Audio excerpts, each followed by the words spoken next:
Hi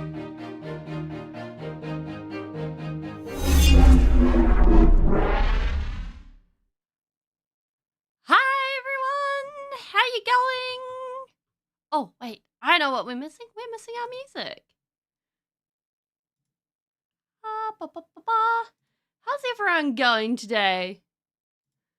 I am. Hey, James! Hope you're having a lovely day. We got more bugs. And these guys come they come pre-gray painted today. I went out there with the spray paint and I was like, haha! For me, I have rattle cans and I'm not afraid to use them. So these guys are lovely and we don't need another blue tack here. Wait, any of you? Did anyone? Aha! Hey, Jay! There we go. I think that's all of them. Yep. Because some of these guys got like, I had some spare masking tape and I was like, some of you guys can have that. Some of you guys can have blue tack. And we won't know which ones are which. There we go. So, that's that. So, I figure it's going to be the same for these guys as it was last time. We're going to attack them with some white. And then we're going to come in with the contrast. And they'll be chill. Except there's more of them this time. So, we're going to do them in like steps or layers or what do we call it? You know what? It's fine. We just do a super loop, grab a bunch of that, and then actually put water in our palette. Like 10 out of 10. I don't think I would actually go out and get a professional baking paper, not baking paper palette. Like, I love my little shallow dish thing with baking paper and a paper towel. Like, maybe it's because I haven't seen the other side, but this thing, I can't imagine wanting to go and get the fancier version. This suits me so well. How? Kind of reminds me of doing makeup. Sometimes, like the big theater stuff where it's like, haha, we wanted this texture to give you like scales or feline fur effects. And then be like, is this the right texture yet? No, keep removing the stuff. We'll get there eventually. Which is like such a weird comparison to make, but my day is going well. Hi Paint, welcome in. Well, I mean bugs. Bugs are fun. Also, thank you for the follow, Claire.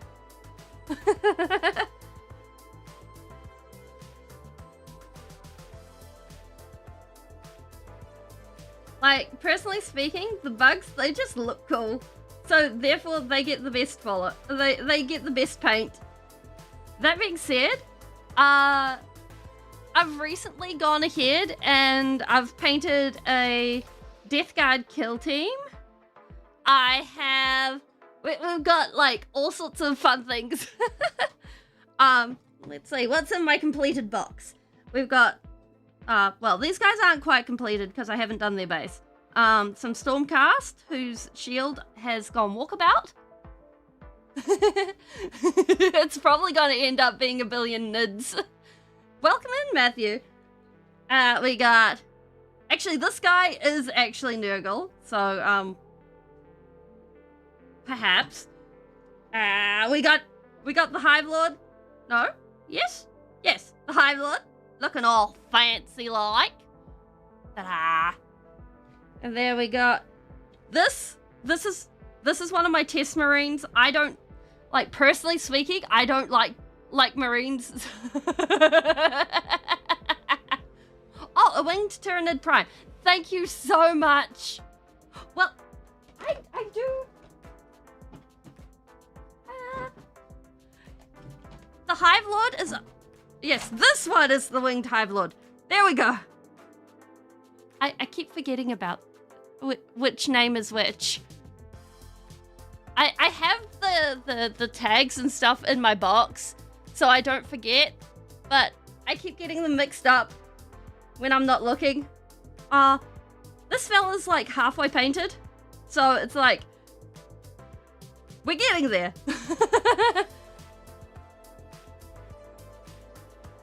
Yep. Yeah, it's the Hive Tyrant.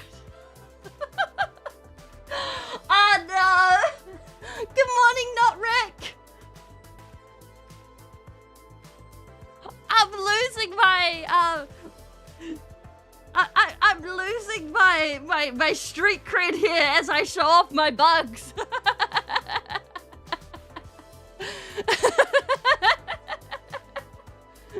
Then again, I'm not sure if I had any street cred to begin with, so...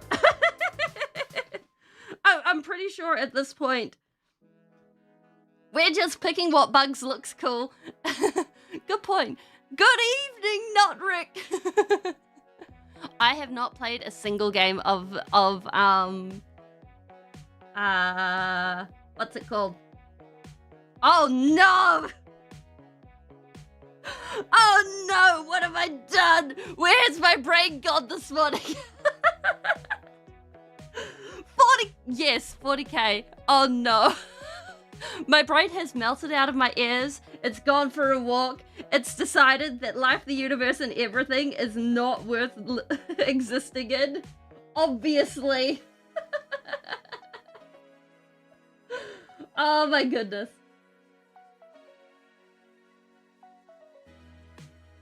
This is fine. The nudes ate it. Yep, this is obviously what's happened. Let me get that for you, Coobs. I don't know what's happened with Speevils, but we can fix that up. Oh. Yeah. There we go. Speevel!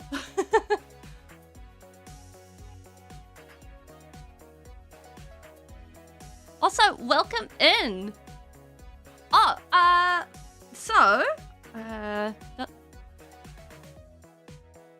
if you go exclamation mark Speevel, it's on cooldown right now. When are we getting Speevel hand puppet? It takes some doing, but it's technically possible. I could probably work something out. Actually, it would probably be easier than trying to figure out what's going on with the actual command for Speevel.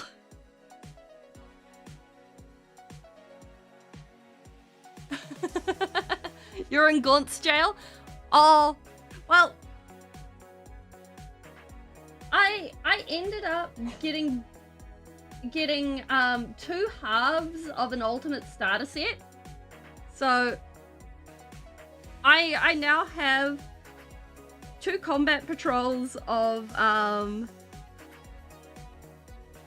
Tyranids, and I'm like, yeah, okay. Obviously, the universe requires me to paint Tyranids. This is great. And so we vibe with this.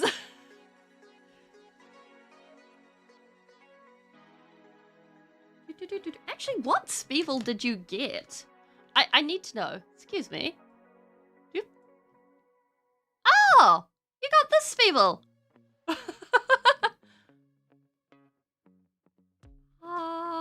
Wait, there we go. Now everyone can see.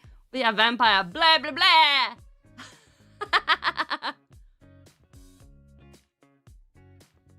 Oh, yes! Oh, yeah. So, basically... let me see if I can trigger them all individually for you guys.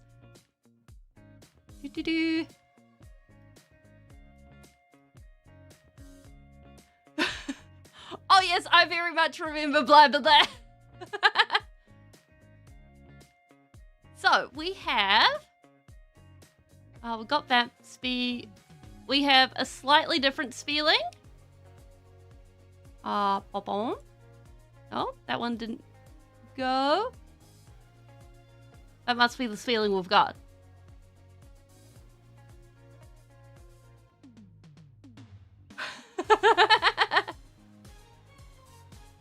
And then we have this one. Ta-da! Which has Eldritch Energies on the hands, but we don't have hands today. Horsefix, Tyrannosphex, the old Combat Patrol, Norn, Deathly Leaper, Biovore, the Lictor, and the second Psychophage. That is a lot of Tyranid. Wait, is this the way I turn? Is this the way I turn? Is this? Aha! There we go. We have magic hands. There we go. Ta-da! Yeah. I mean, it's not quite a full classic fit, but... And then the last one that is possible. I feel like this is some sort of gacha game. The only thing is, loading so many of these at once is kind of like, it's not safe for my computer. My computer's just like, hey, Speeling, do you want to do Russian roulette and see if I'll crash? Oh, or at least crash my face tracking program. And then, of course, we have Cthulhu's Speeling with all the eyeballs. What Hive Fleet are we painting? This is my color. Oh, I think I'm in the way. One moment.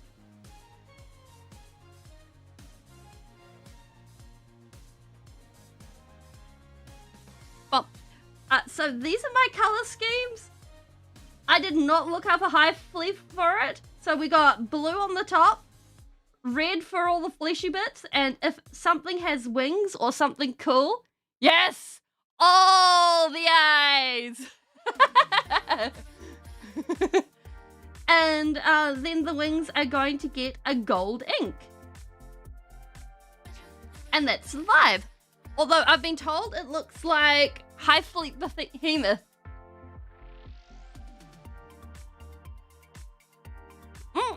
Yeah, I ended up getting some zoanthropes. Zoanthropes? Here. Oh no, I do not remember. Oh, and then we're back to normal.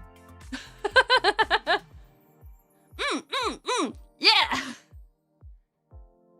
I have been told it reminds people of Hive Fleet Behemoth. And I'm like, oh.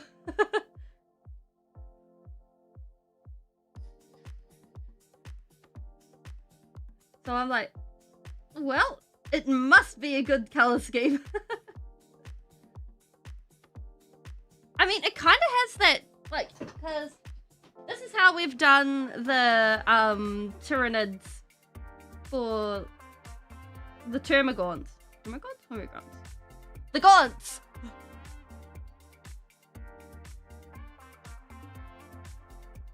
Ooh. I mean, honestly, I would not pass up a chance to paint the Behemoth from Final Fantasy. That would be so cool. And because this is actually red acrylic ink, and it's slightly shiny in real life. I don't know if it comes across the camera. And the guns and the hooves and the stuff haven't been painted yet, so they're just chilling. There is too much on this brush. Oh well.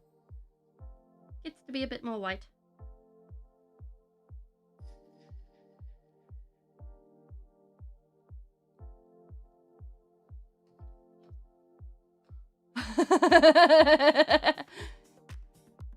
Wait. It has an old hammer. Yeah, it kind of does have an old school vibe. Like, it kind of reminds me of something that came out in the 90s. Like, it has a 90s vibe to it. And I can't be mad about it. Hello, Flareon! How are you going?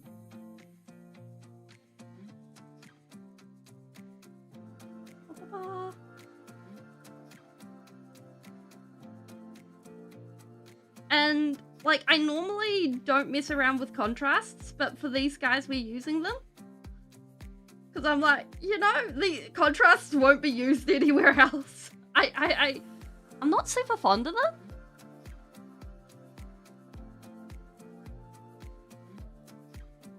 I have no context for what a psychic leech ability, like, if that actually sounds really good or not, but that sounds fun. And I would absolutely inflict that on my D&D players.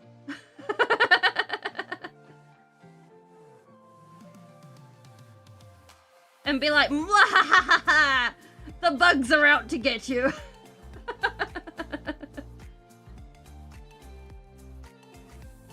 What's my brush looking like?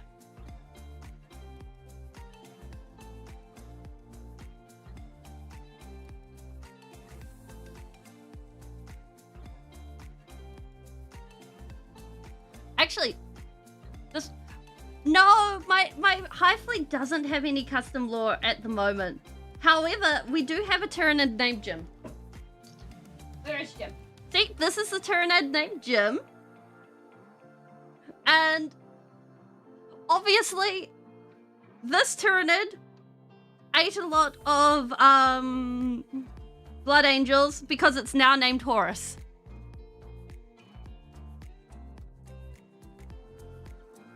My hyperlink? My Griffey? I do not have a Griffey.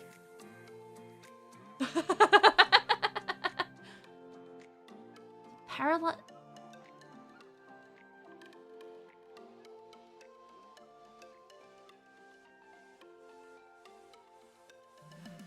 So, like, with most things that are not deliberately made as a specific storytelling device when it comes to a Speeling, I don't tend to actively push for, like, if I'm not using it as an active storytelling device, I don't tend to actively make lore for things, which is probably a sad situation. Like, we're out here busy just chilling and putting the stuff on things and then being like, ah, yeah, but they could have fun. Jim, the strongest of them all. So it's a bit of a complicated question, that, like, I bowed to painting and things and was like, yep, we're doing this in October, November. But I knew about Warhammer since, oh gosh, 2015? About 2015. But at the time, because I was invited to play Dark Heresy, and my friend was like, yeah, and there's this tabletop game, and I'm like, that is too nerdy for me. That is obviously the final stand of nerddom, and I'm not going there. Well, obviously that did not stay like that. And basically, but also the local gaming group there wasn't amazing at the time. Like the personalities involved.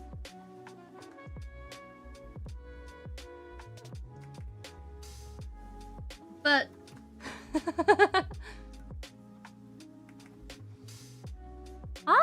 neat.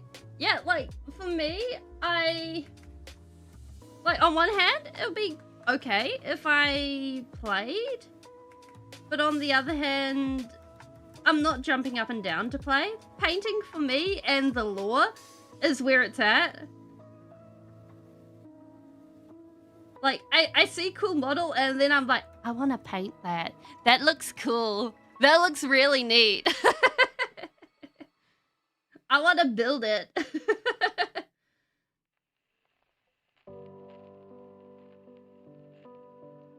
So, I'm really enjoying reading the books and stuff.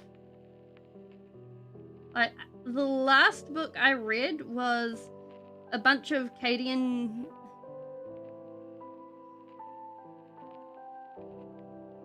Look after yourself, AEC. Why did I choose it? Because they look cool. Like,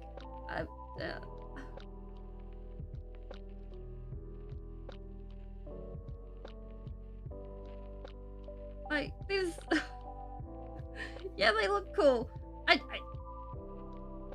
I chose them for completely different reasons. Yeah, look after yourself, AEC. Take care.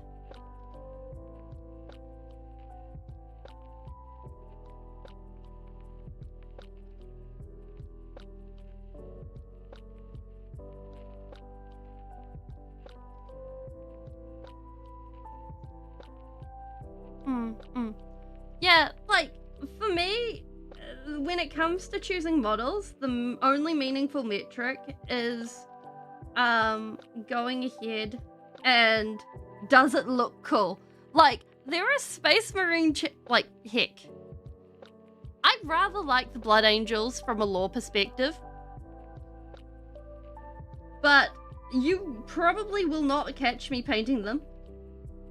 Like, the Space Marines bore the living daylights out of me.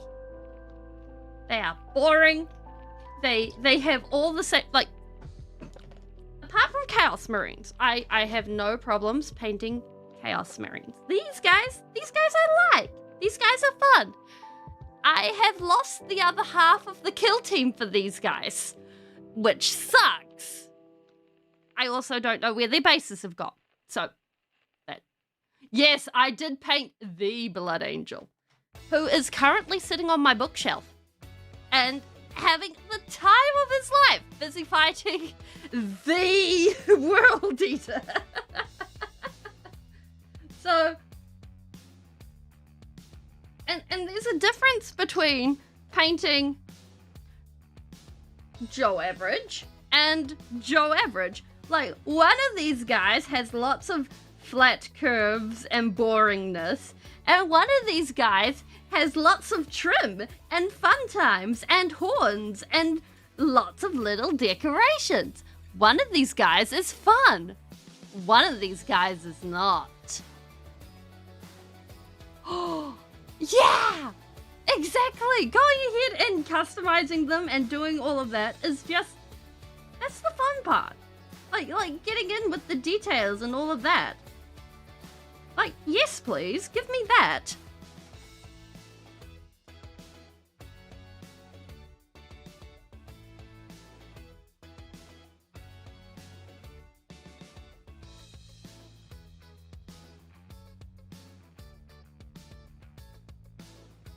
But, because, like, when I went to actually choose to start painting, it wasn't for painting Warhammer. Chaos is good, chaos is love. I mean, I wouldn't be against painting Wolfen. It was actually, like, I started for painting D&D miniatures, and then I was like, I am having trouble getting into all the little cracks and crevices and things, and this is annoying. So then I remembered that Warhammer existed and was like, yay, we'll try this. This is all flat packed. It's all on a sprue. Yes. I mean, you can make Space Marines square. It's called putting them in a dreadnought.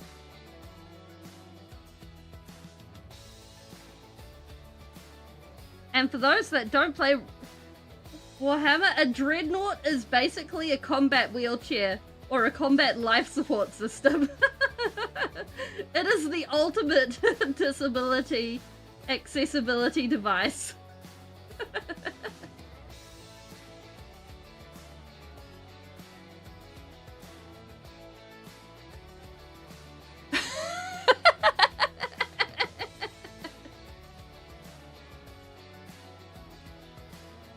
Too much white on these guys.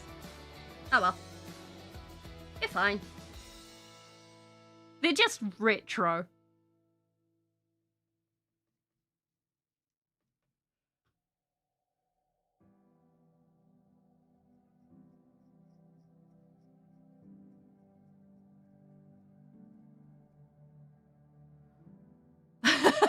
Disability scooter, no disability shooter. Like, honestly, I'm not in it for the vehicles. None of the faction's vehicles have done it for me. Like, I don't even like, what is it? The Thousand Suns as robots that they've got going on. And, like,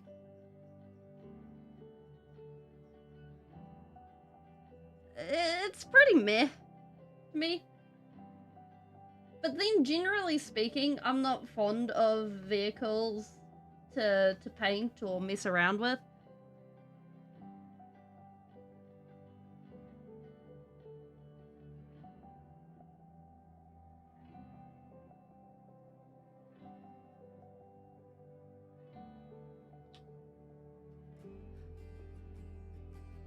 Like, one of my friends is busy doing I think his army is what is his army? I think it's it's one of the green ones. Oh gosh, I can't say that. It's green. It's under the lion. Dark Angels. There we go. We got there.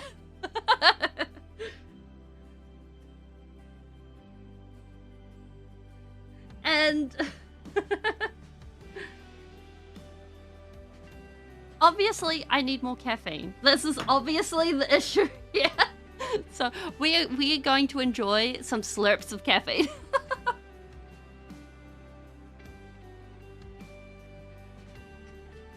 There we go. Thousands of dots on the carapace.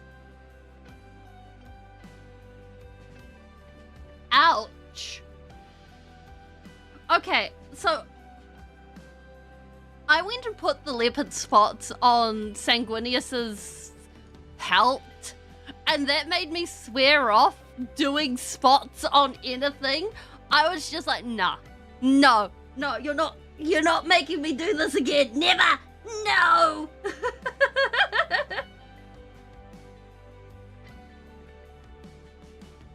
Because just, oh my word, no. Like that was cruel and unusual on so many levels. Oh wait. Hey, we're finished. Sweet.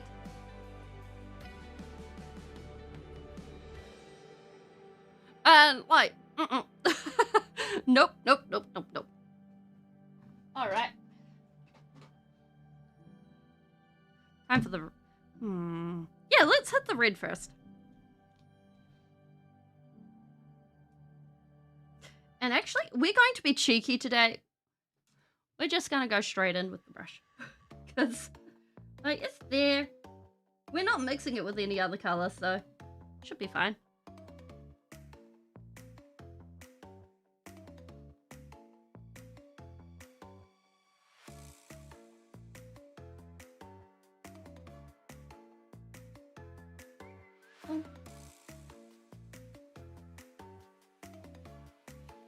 There we go. Aha! All hail the acrylic ink.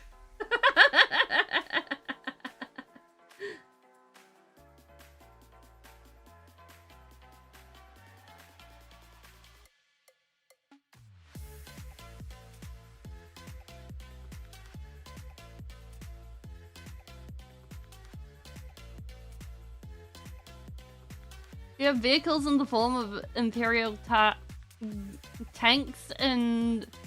Okay, what are armigas? I'm not familiar with that word.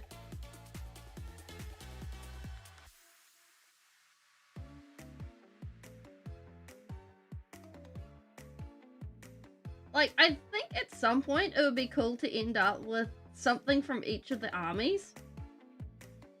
Apart from the Imperial Guard. Like, unless we did like a commissar, that might be okay, but, well.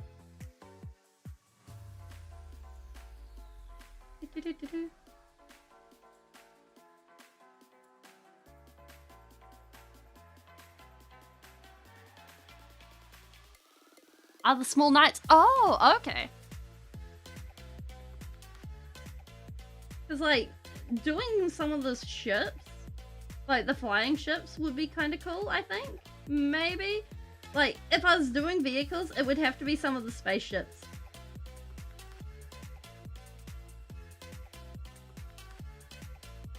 Doo-doo-doo.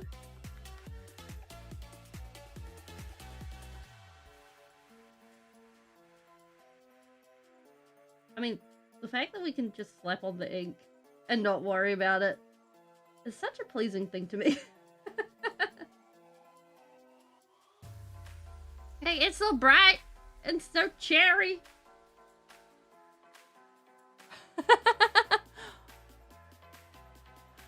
Either die. Okay, so my issue is not with the guard. My issue is more along the lines of I do not have room to be collecting this in the first place. And like, it would be fine if I could like give it away or sell it as I went, but on the other hand, it's so cool to go ahead and display it and then have it on my shelves and then be like, ah, look at that! Is it not so cool? This is fabulous! I have Bug! I have Angron fighting Sanguinius! Can you not see this? This is the cool stuff! Heck! I'm pretty sure... And then, like, in a couple of months we'll be making a demon pimp. Like, who needs... Well, the thing is, it's not the room I need, it's the shelving. My shelving is full of books. And I'm not getting rid of the books. The books are more important than the Warhammer. I read them too often. And all of them are out of print. All of them are older. Oh, geez, wait. Some of those books are 60 years old. We can't get rid of them.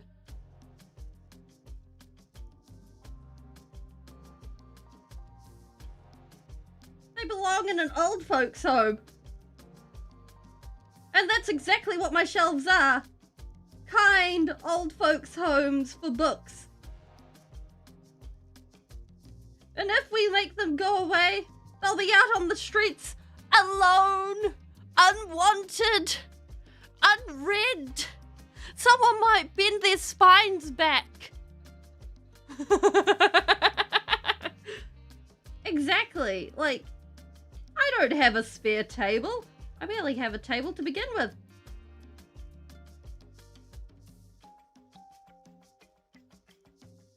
I'd need a whole extra house. Like, where do you go from there?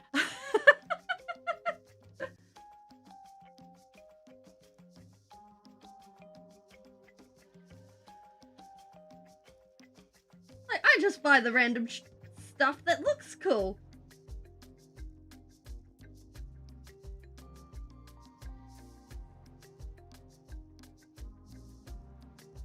And then we give it some love.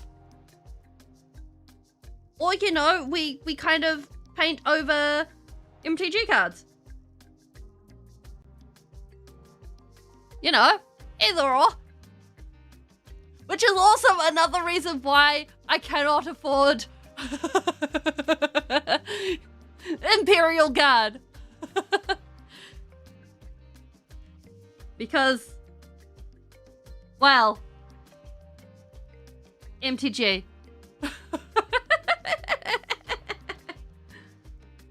Speaking of which, I'm thinking that we'll do another Altars stream next week.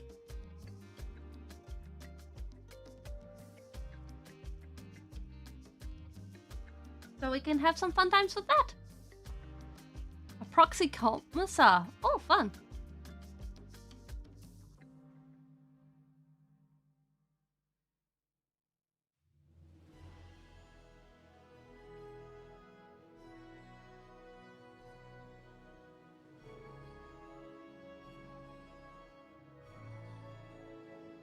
Like, I've looked at a lot of other proxy sites, and there's some really cool stuff out there. And they all really appeal. And I'm just like, ooh, ah.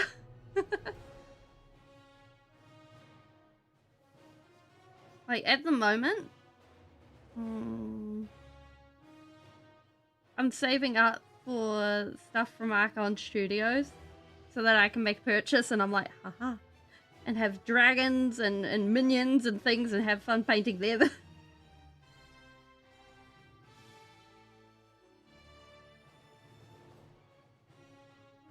Because that just seems like such a vibe.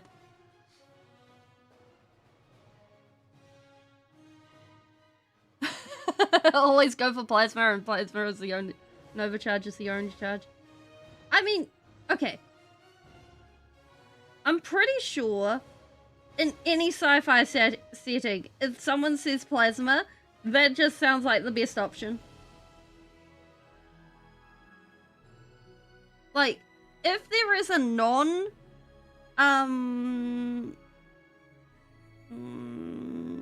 existent option in modern setting, go for that. Because otherwise, like, you're just left with something with niche use case.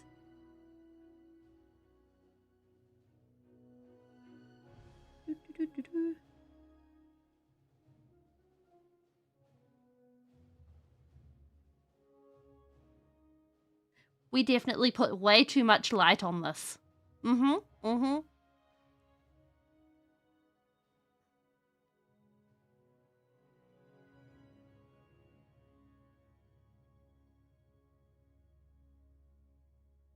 Like, one of the main reasons I went for grey undercoating with these guys was because when last time I went for black undercoating with contrasts, I made this bug.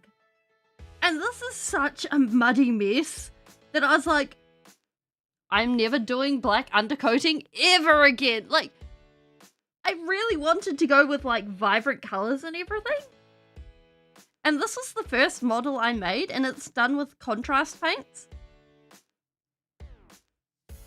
And I was so sad at the end of it that it wasn't all bright. But I guess, like, you learn as you go. It's really cool to come back and look at it from time to time and be like, oh, look, I do learn.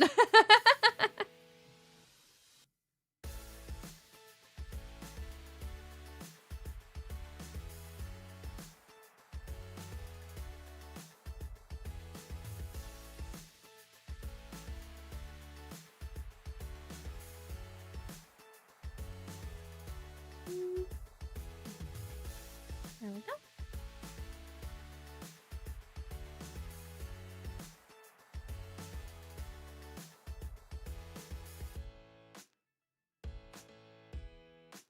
Oop.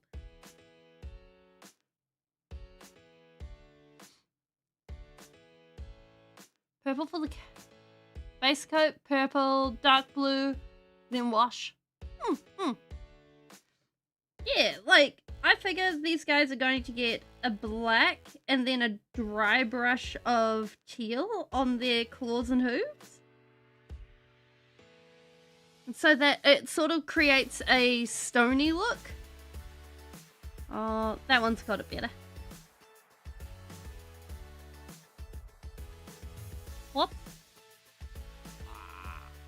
There we go. Ta-da! And I think that'll look really cool. Wait, no, wait. Black, then a dry brush of white, and then a dry brush of teal. That's how we did it. Yeah. I remember what I did like way too long ago. It's something that happened. 10 out of 10. Recommend. Actually, 10 out of 10. I recommend writing things down, but hey.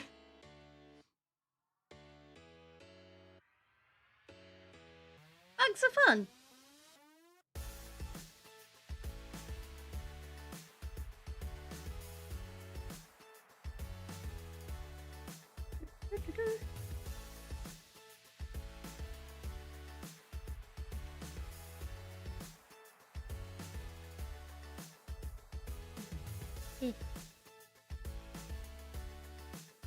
There we go.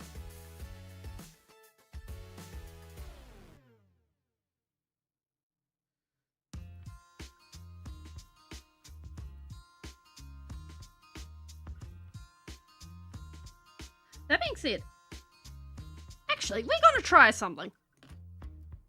Just real quick. Hello there, Silver. How you going? If we take some of the red and then we water it down. They're busy messing around with Tyranids.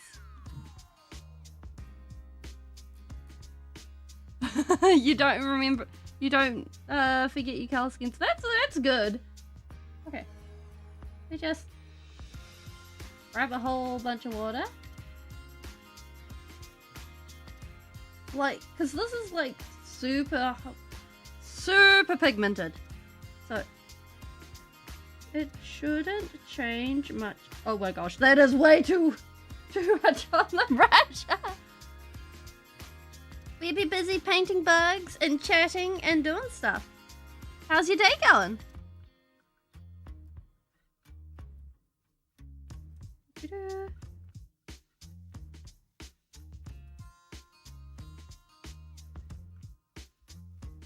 Oh, hey, this is kind of working like a... Actually, I think that works a lot better now that it's watered down.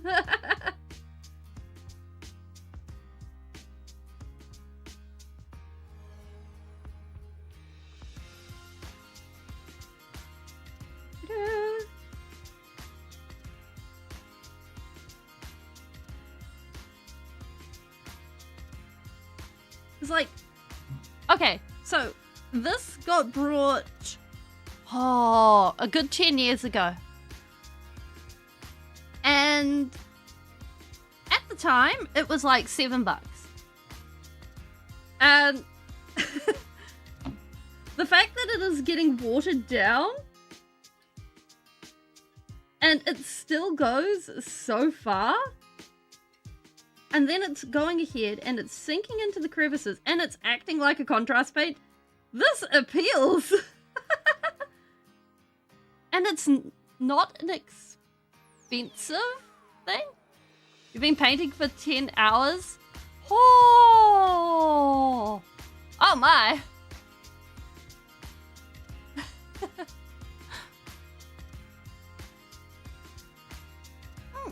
Yeah, I like just chatting with people.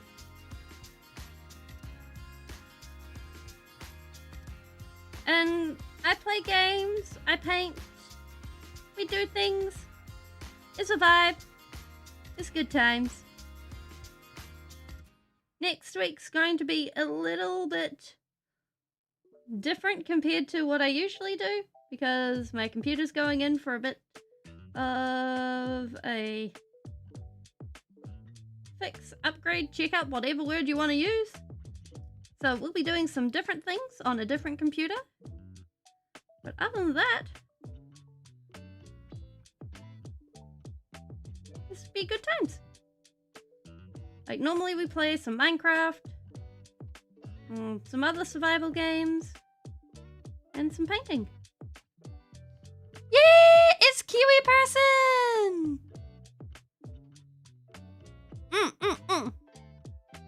Yeah.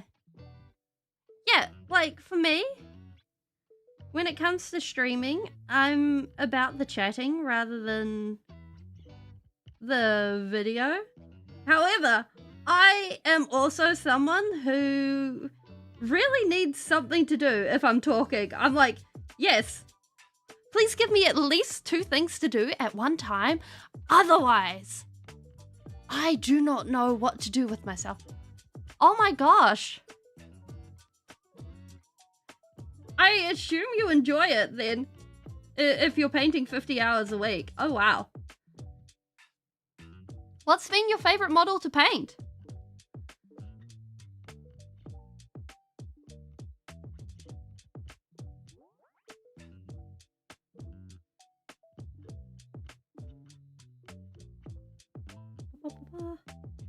Like, so far, I think my favorite has been... Oh. Actually, where is Scragra? There he is. Has been this fellow. He's been so much fun. Yeah, I am very much the opposite. Well, painting a kiwi I think would be rather hard. I'd have to talk to a, what do you call it? A 3D printer fellow. That being said, I do not know where his base is, so he is permanently in the pile of unfinished until I can get his base. And it is total sadness. The Lion from the Dark Ages. Oh, that sounds really cool.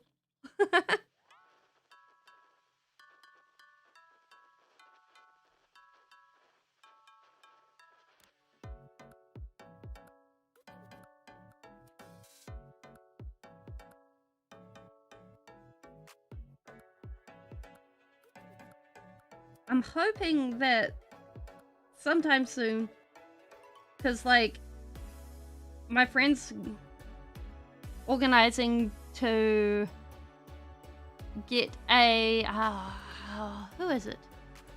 Gilliman for me? And so I'm hoping to do a Mortarian versus Gilliman, because I think that'll be a lot of fun to do.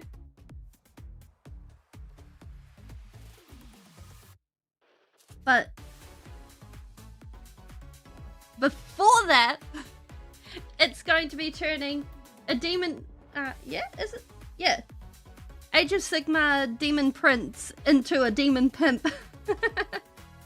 And I think that's going to be a lot of fun too.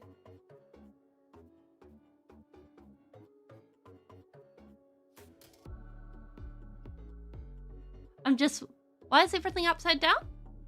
Ah, welcome to Kiwiland. Everything is always upside down. Wait, is everything upside down? Oh gosh, now you've got me second guessing things. Oh. Sure, it's not upside down. Is it an illusion? Is it like pants? I mean... We could go that way.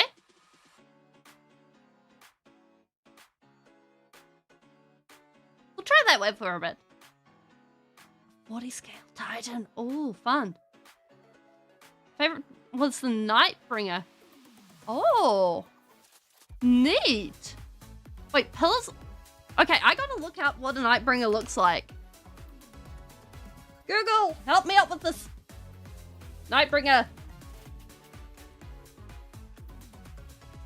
Ring.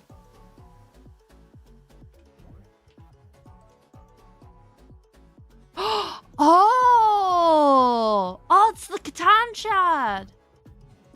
Oh, that looks so cool. Oh my word. That looks fabulous.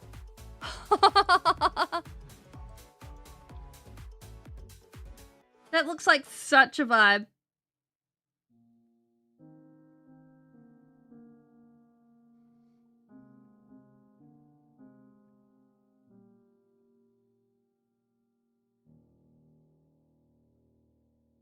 Papa.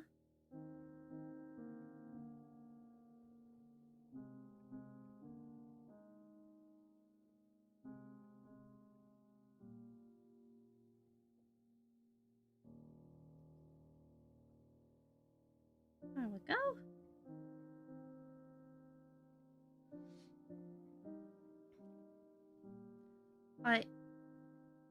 I think the cool part is like taking paint skills that you've learned other places and then applying them. And then the fact that everything that you learn while you're painting models, you can still go ahead and apply them in different places. Speaking of which, just there we go. That makes life easier. Do-do-do.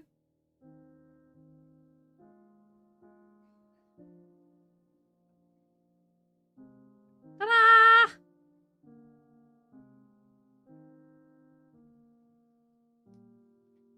Oop.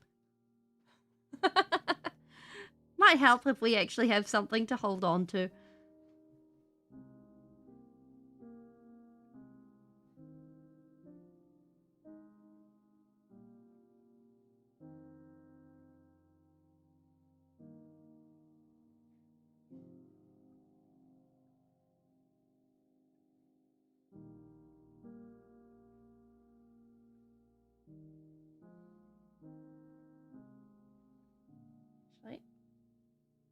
We were trying earlier with flooding the area.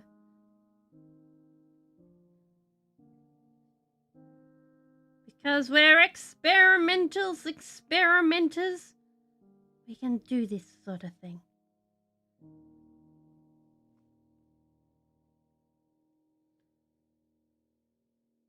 Whoop. Whoop.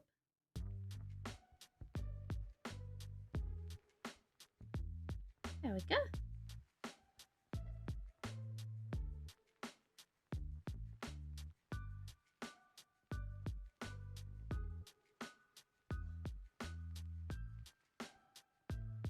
Up.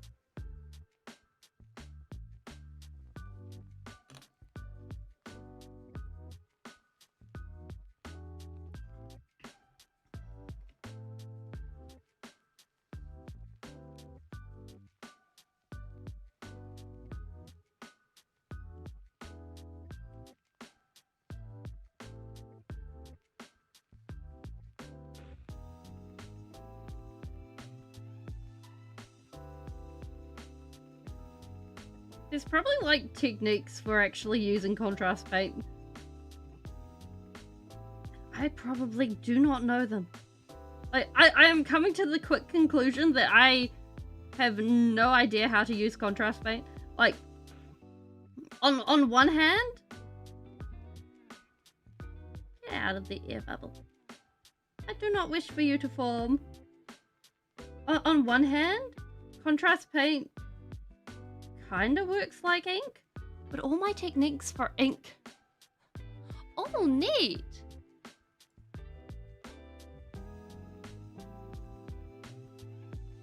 Oh my word, that looks so pretty.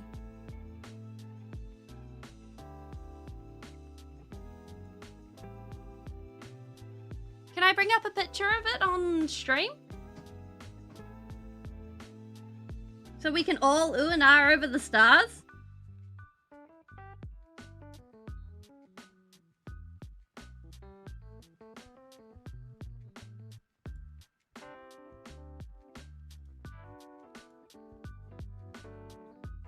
Thank you. Ba, ba, ba, ba.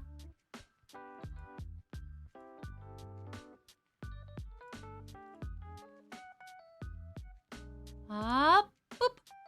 Hey, look at that. Wait. We gotta make it smaller so I can see it all. There we go. Like, I love that cloak. That is just gorgeous. Like, the way it just flows around and, like, you can, it looks like there's a sunrise or a nebula or something going on there.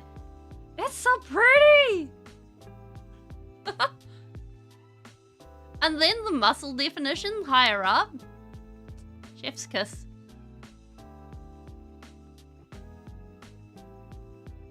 Reminds me of... Oh, yeah, it kind of does. I've seen like 2 better fish. But yeah. You're on to something there.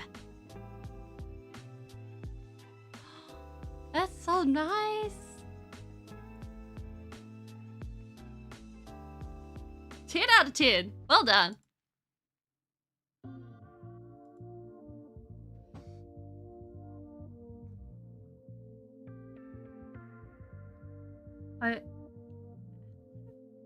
That's just so cool.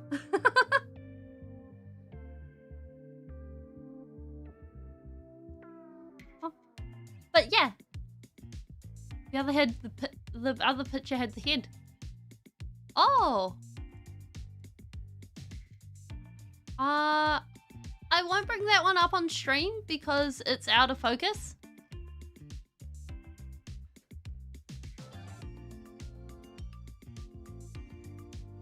But it still looks cool.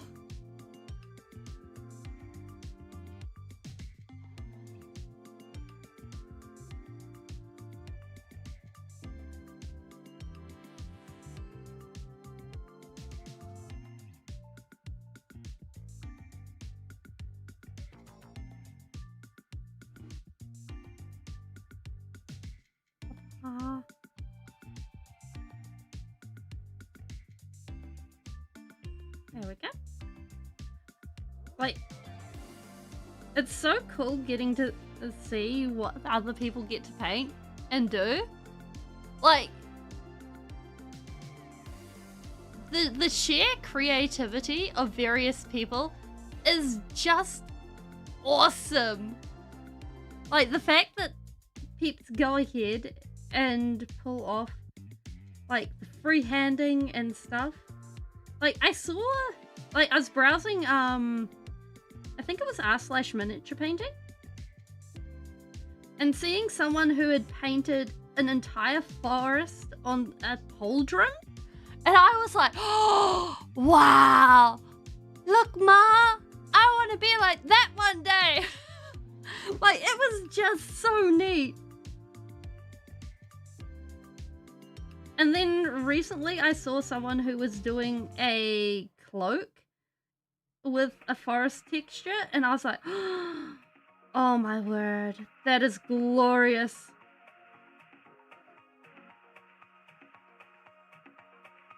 And like, it's just awesome.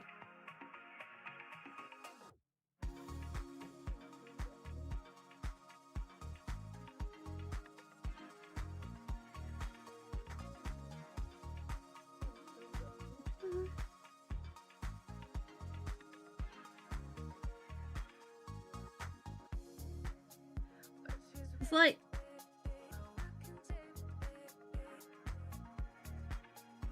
what's the word?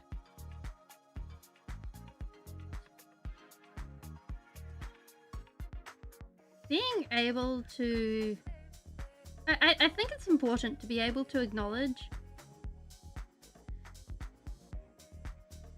the achievements of others. So being able to go ahead and be like, yeah, this person's done a good job. I think it's important.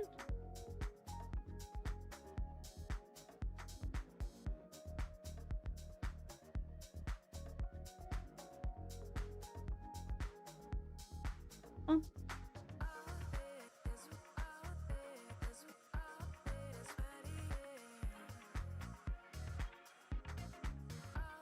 There we go. They get color.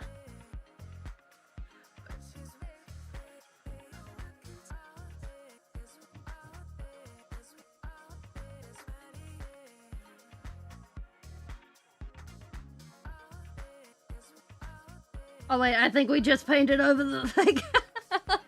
Oh well. It is what it is.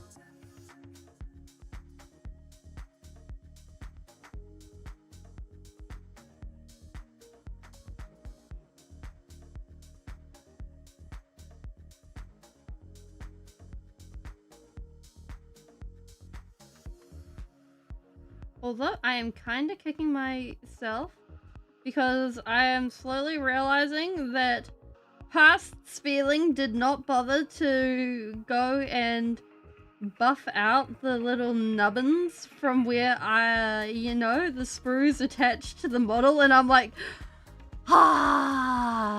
Speeling, why did you do this? Oh.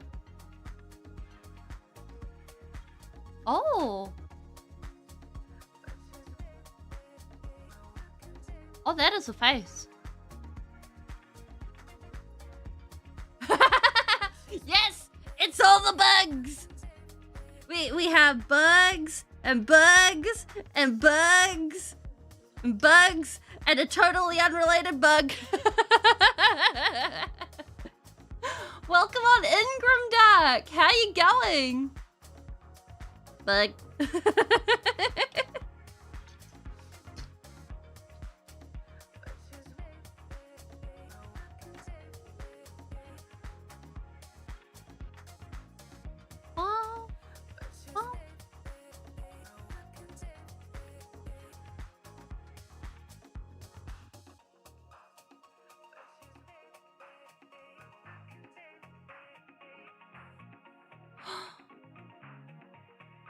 Grimdark like space wolves. Ooh. Oh, that sounds cool. What kind of mischief they up to? Like, are you going with the traditional color scheme, or are they a little bit customized?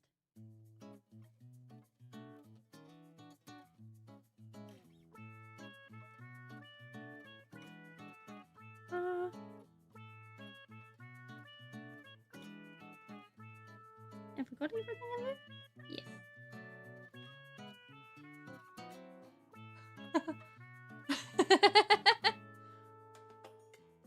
You're everywhere at all times? Fair enough. Like, over here we do a little bit of Warhammer, we do a little bit of MTG alters, and then we also do survival games like Minecraft or Terraria. I'm kind of eyeing up doing a little bit of, well, I probably won't do Grounded over on YouTube. I'll probably make that a Twitch exclusive.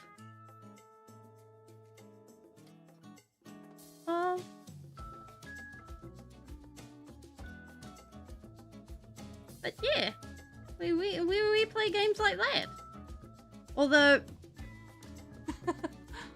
oh my, I hope when you get to sleep it'll be a restful one.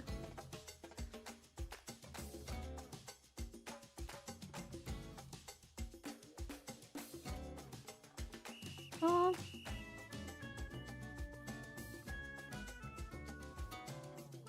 I kind of fell into having these Tyranids. These fellas, they were, well, a friend of mine just was like, hey, oh, yeah, oh, they're very fancy. Nice work.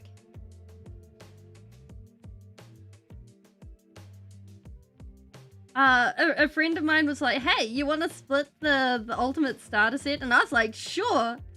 And then another friend of mine was like, hey, Speeling, you want to go halvesies on an ultimate starter set? And then I was like, sure. And then at the time, I had forgotten I had agreed to, the other set. So I was expecting one set of Tyranids, and then I had two sets of Tyranids. I got invaded by my own Tyranids. And I was like, oh no, what have I done? So now I have two Tyranid halves of a fox. Just out here existing.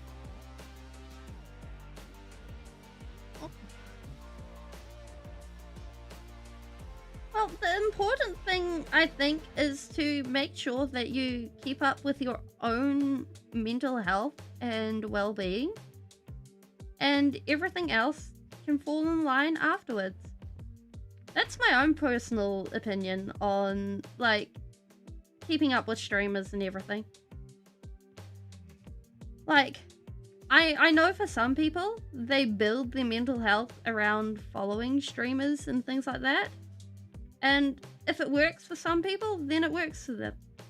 But for me, I think the important part is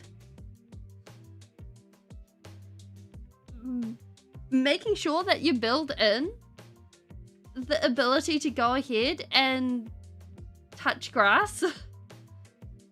Because otherwise, like, you won't recognize if you're getting pushed or pulled as well.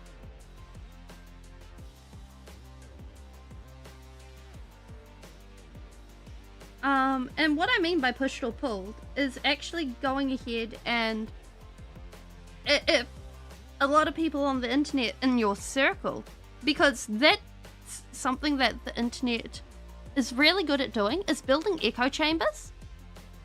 And so if you find yourself in an echo chamber and the echo chamber gets really uppity about something, then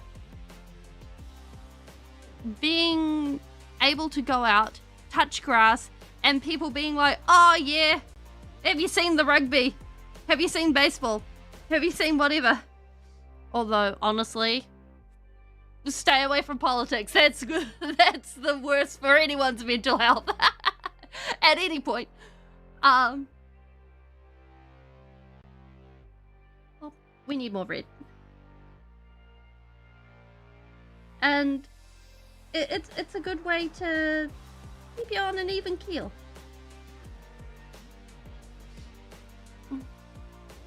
The nephew's collecting them. Oh, neat!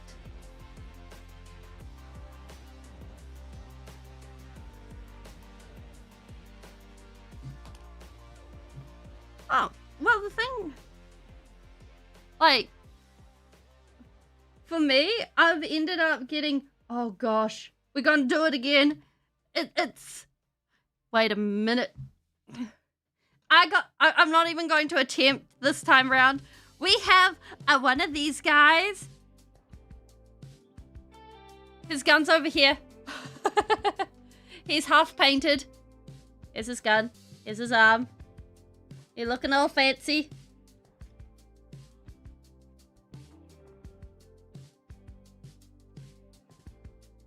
There we go. Yeah! And then we also got some Neurolithids? Neurolictors? Neuro somethings? Because I saw them and I was like, these guys are cool. And to be honest, I buy completely on vibes. Because that is the important part here. Unfortunately, I have not read any of the rules or anything like that. I'm just like, yeah, this is cool. We go with this.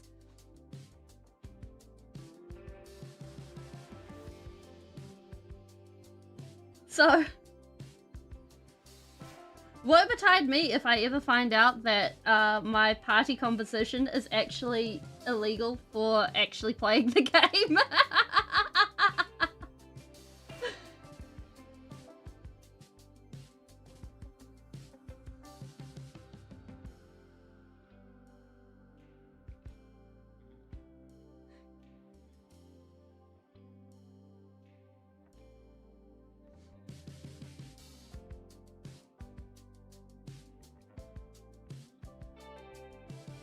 my streams are all about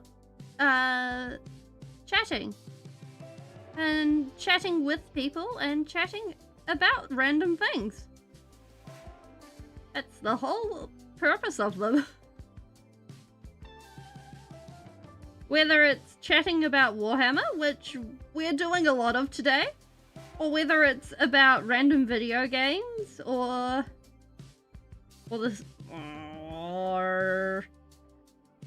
random memes that have been found, or movies, you know. This is what we do here. We just chat. And paint. And do all sorts of things. It's good times.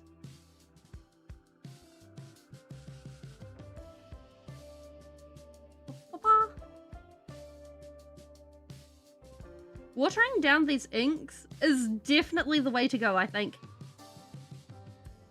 Which, by the way, we are using a cheap acrylic ink for the red, and it seems to be working really, really well. Like 10 out of 10, I would use this again. Like, it's got excellent coverage. I've watered it down by half, and like, this coverage is so intense. Like, watering it down by half has brought it down from being a completely opaque to being kind of like a contrast. Or acting more like a contrast, I should say.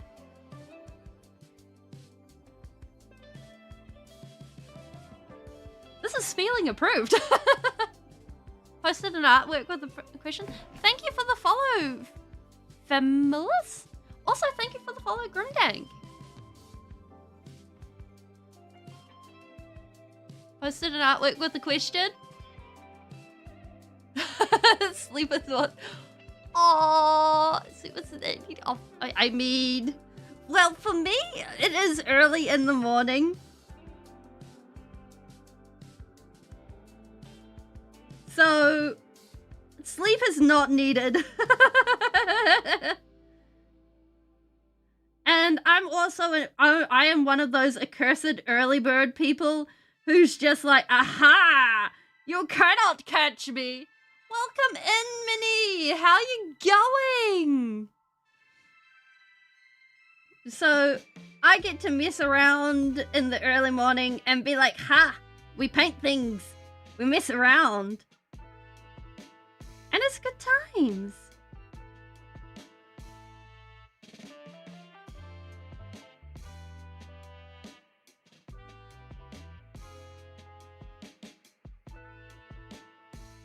What?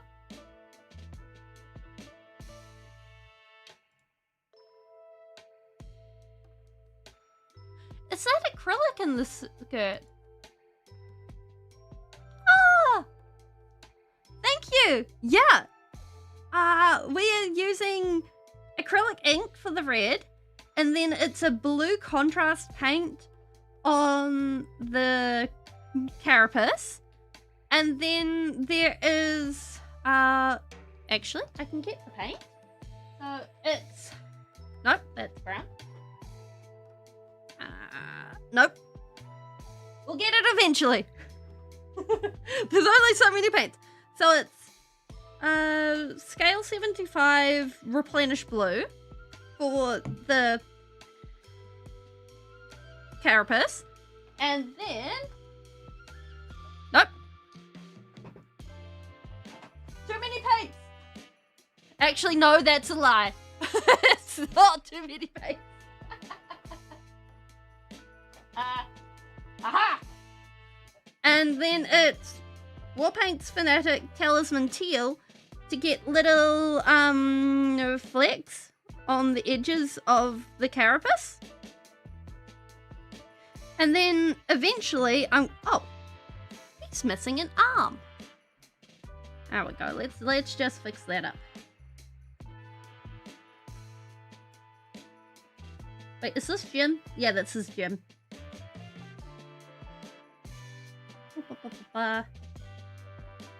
There we go.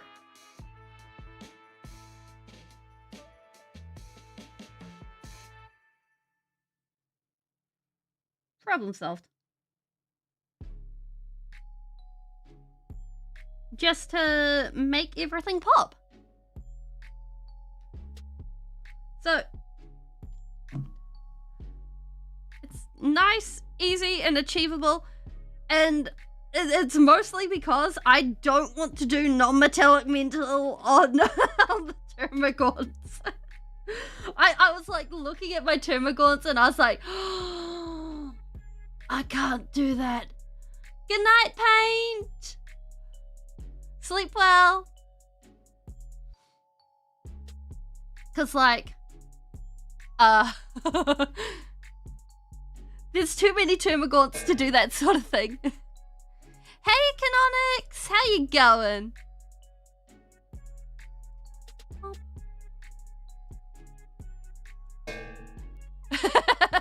Fair.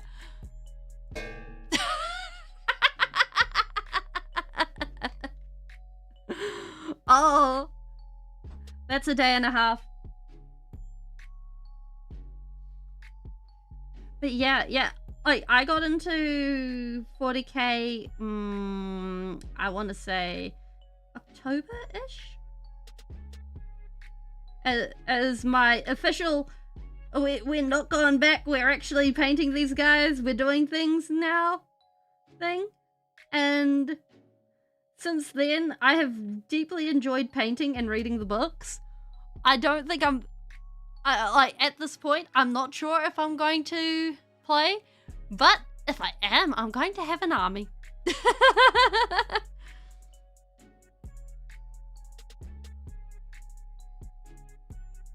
Up.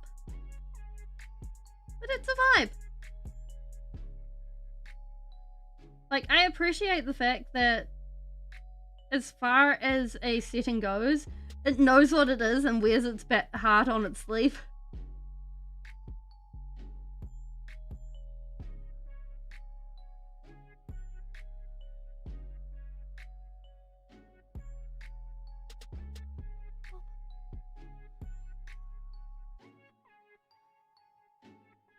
There we go.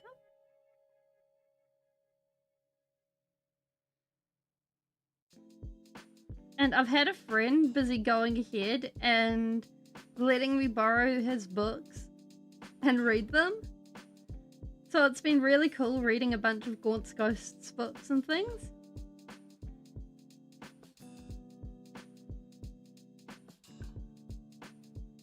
And it's been, well, on one hand, it's been really good getting into a genre of books I don't normally get into.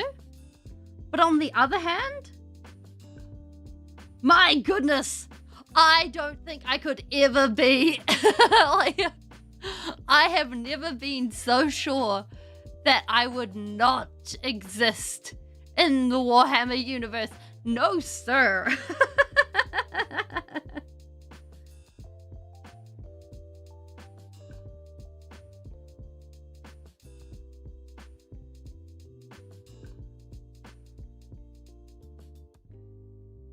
I'll get that a little bit.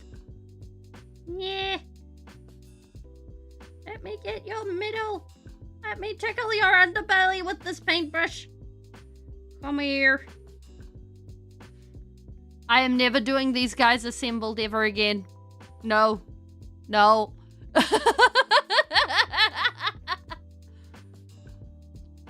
Oh, I have, okay, funnily enough, I have been banned from reading Infinite and the Divine by my sibling because my sibling's like, you are not allowed to read it because it's your Christmas present. I overheard you planning to buy the book. You're not allowed to get it. And so I've been sitting there being like, but I want book. What you mean I'm not allowed book? This isn't fair. Like, it was the one book that I actively planned to get, and then I was told, no. No book.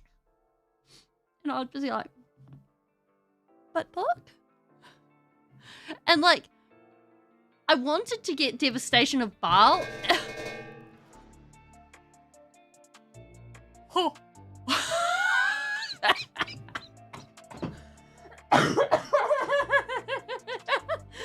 flinging.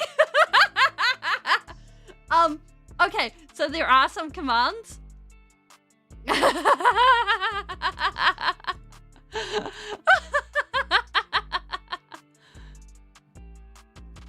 Bob, let's get them. Eh? Aha!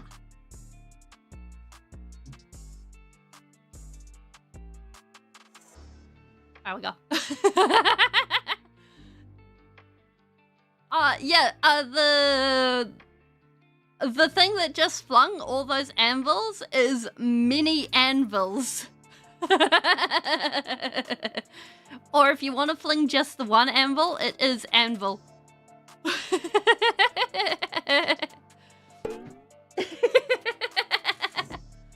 If you're on YouTube, however, you can go !anvil.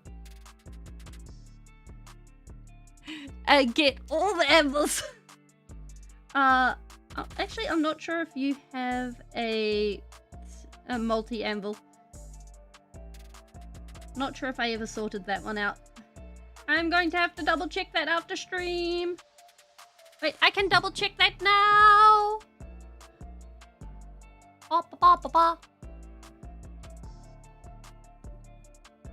Anvil. Okay.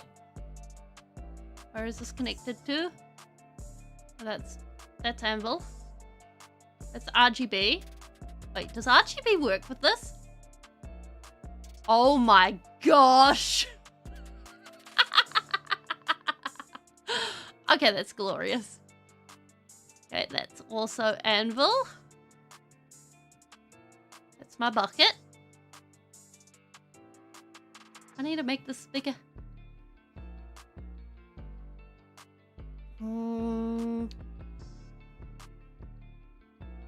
Oh, those are apples.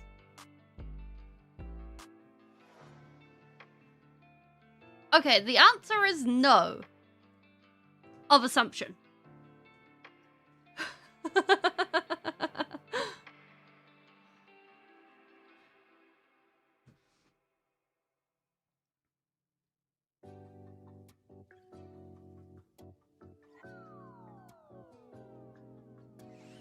But most of the commands are the same between YouTube and Twitch. Or most of the actions are the same. YouTube has them on timed cooldown. Twitch has them on channel points.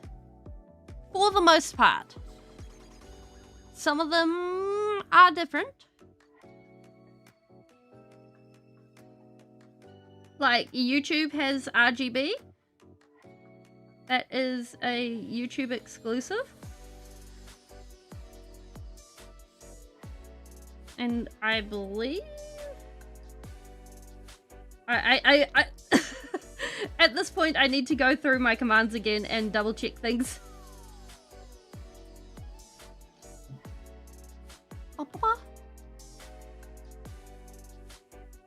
But like, what's the other?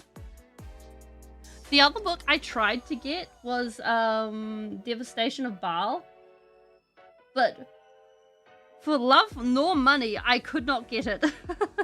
Well, actually, technically, I could get it, but it was way too expensive, and I was so sad.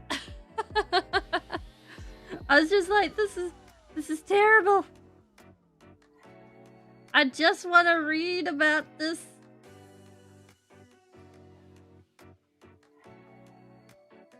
I want to find out about bugs, fighting blood angels.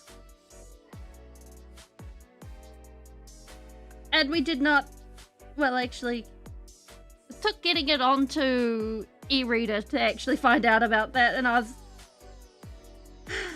E-reader is just not the same. Like, I don't know who thought it was a good idea to invent e-readers, but oh my word. It is just sadness. You go ahead, and you do not have the smell of book in front of you. You do not have the feel of pages flipping nearby, creating the risk of paper cut with each little flip. Oh, what's an army on parade board? I'm not familiar with that. That sounds cool.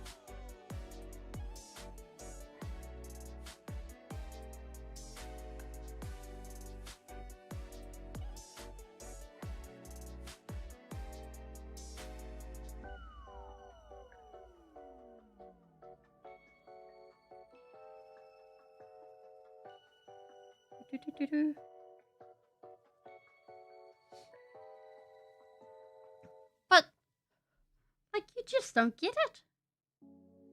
It's so sad. It's all sad.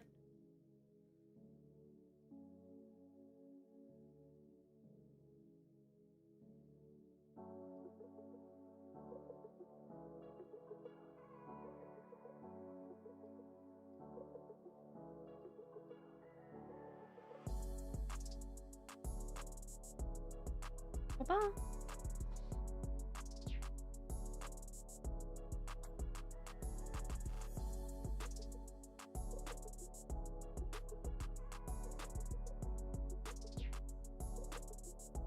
But then again, like, with the rise of digital media,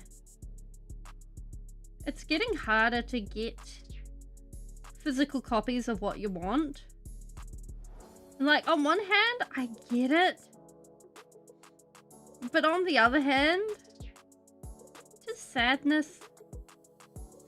Like, being able to just, like have your books and put them on display and then be like, yeah, these are my books. A competition stores do, or enter it online. You enter up to 2k points on a board, or just the armor of self through the day. People vote in store, and store winners get a special medallion. Online, you get trophy and combat patrol of your choice. Oh, that's cool. You hear that, Tyranids? You just gotta look fancy. Wait a minute. Could we put, like, ink highlights on these guys? Ooh, we could. We're getting distracted.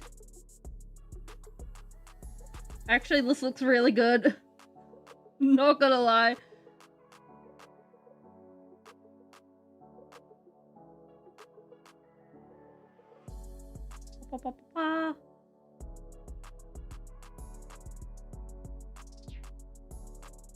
Okay, that's a vibe.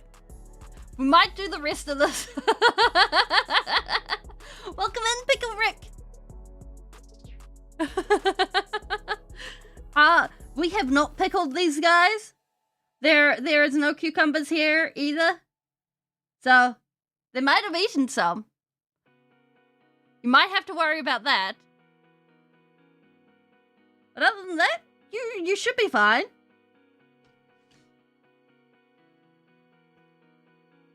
I mean, the main issue is if they decide that your vegetation is more appealing than anything else around. Because from what I understand, they start on the meat first.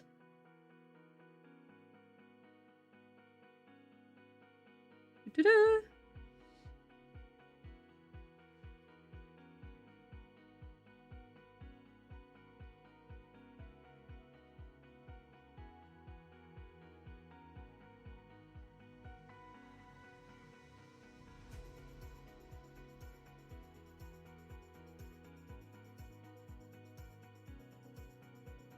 There we go.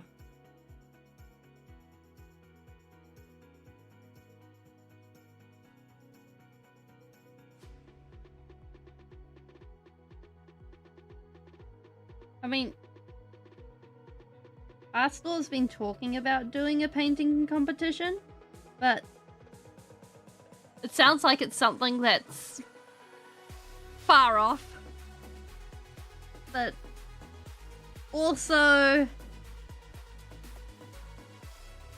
I am the only person in the store that paints for fun rather than paints to put it on the board. So,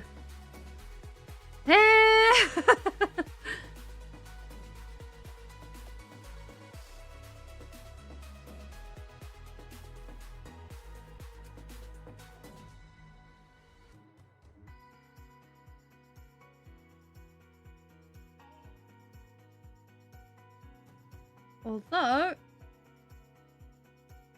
you are hereby named a mess. You have bits and places you should not have, and the fact that we're going to be going over it with contrast paint is not going to make life easier.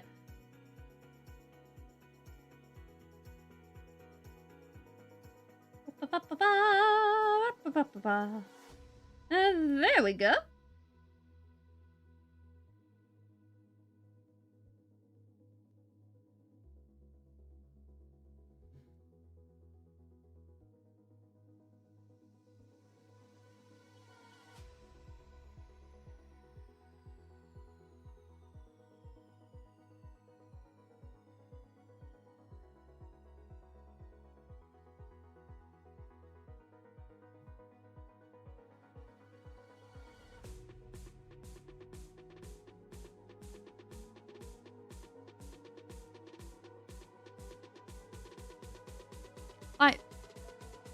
I think it would be cool to try and enter a competition and just be like, haha, we did the trying thing.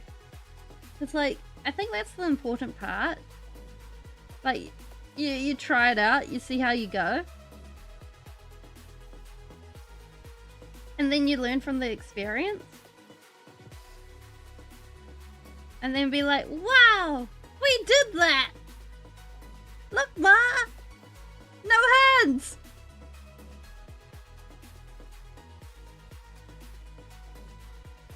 I'm like, then you take what you learned from the experience and you take it to other things.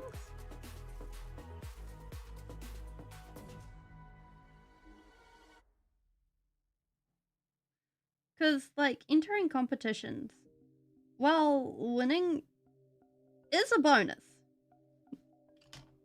Oops. Sorry, fella. You know what? You are probably better back up there. Like, winning is a bonus. I thought I would not have eyeballs by now. Why do I still have eyeballs? That is probably the weirdest thing to say ever.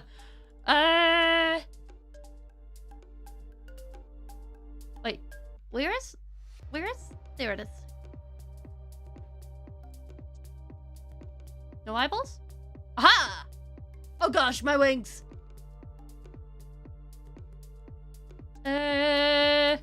One moment, my wings have disappeared. Ada? Wings? No? Wings?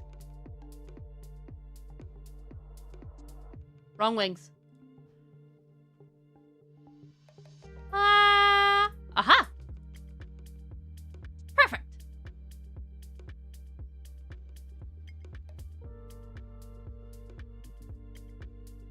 Okay.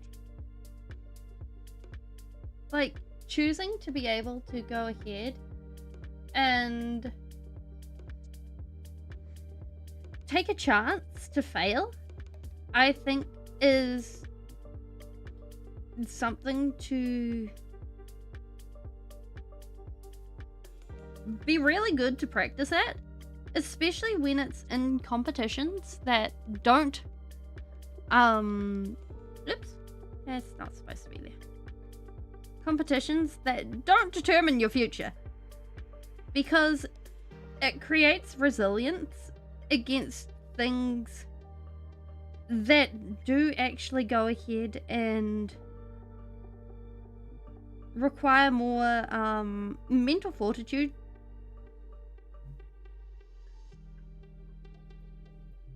As it were.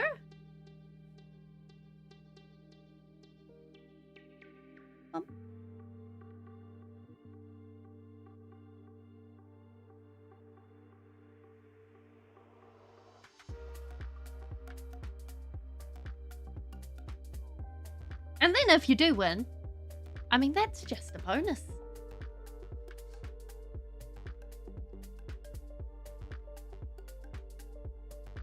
And in theory, it's the same with like PvP or PvP games. Although, I think in that case, it very much depends on your personality. Like, for me, I turn into a total grouch when I play PvP games. So, I like being the Speeling that does not play PvP games. Like, that has not changed in so many years of attempting to play PvP games. I am just Oscar the Grouch. So, we do not play.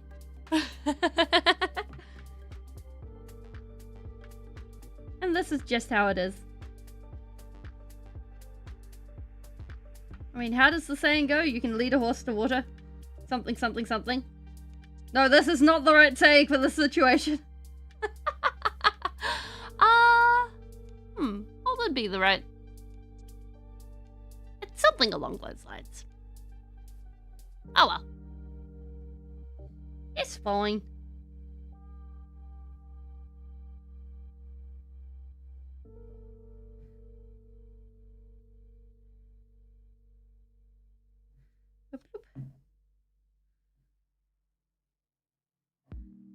Bloop.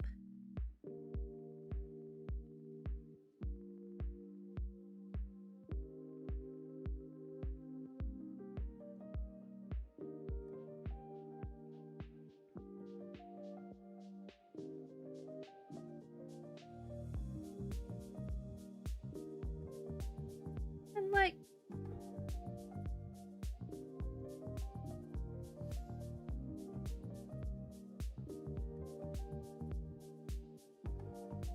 yeah, there we go. All right. Bugs.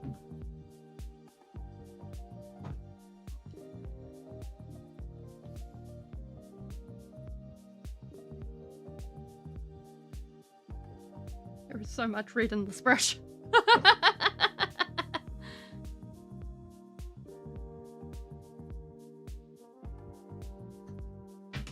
Oops. There we go.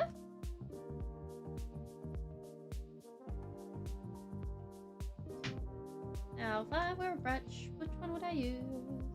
I would... This one seems fine. This one is too small. There we go.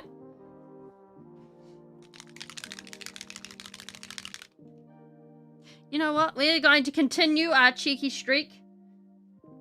We're just going to use it straight out of the pot.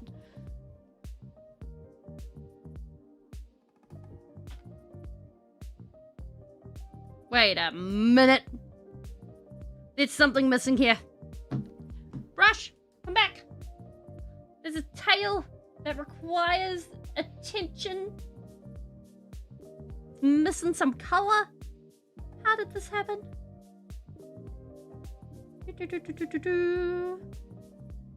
There we go. That's better. Oh my word.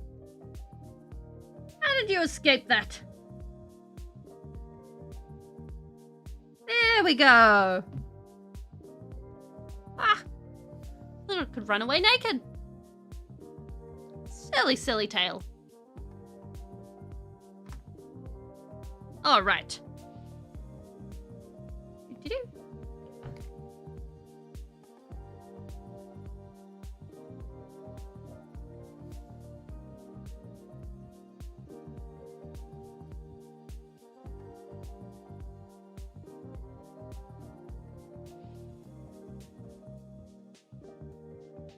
I think this is convincing me that I want to try using other contrast paints. Like, these are nice enough. But I think I like using them as a glaze more now.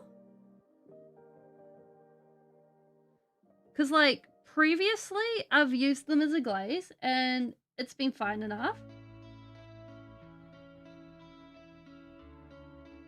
But they seem to work on building up over multiple layers better. Otherwise they get a bit patchy, and I'm like, eh, you are sad pieces of paint here.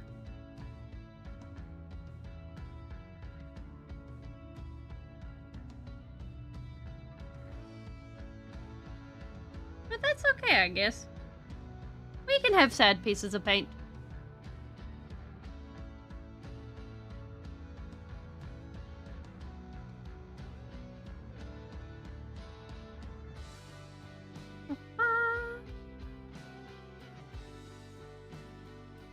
There we go.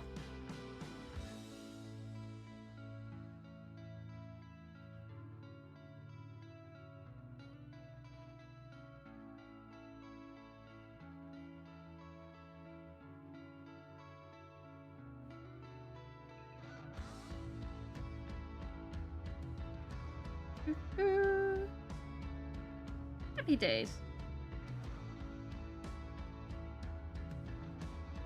Somehow this feels like the fast part.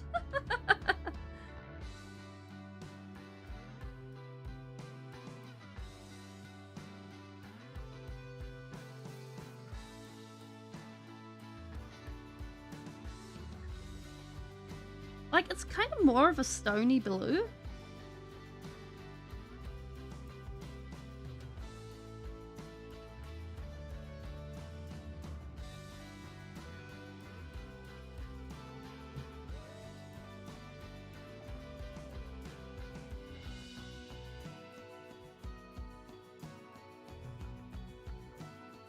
Although I deeply miss the fact that we are able to, with the other paints, we're actually able to go ahead and hide the fact that stuff is not fitting between the lines. We cannot here. Accuracy is required.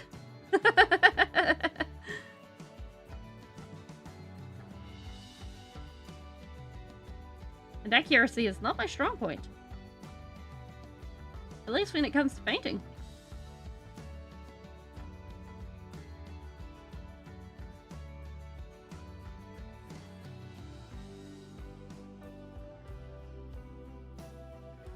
There we go. What's so fancy? Oh, the fence.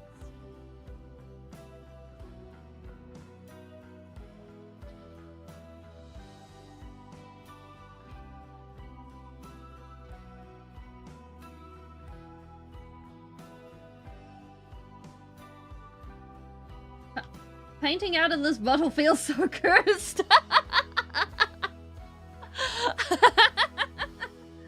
This feels like I'm breaking some sort of international law doing this.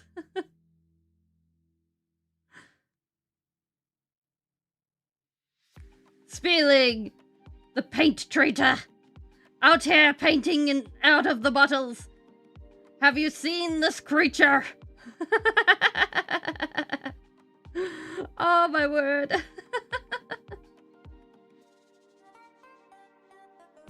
If found, do not approach.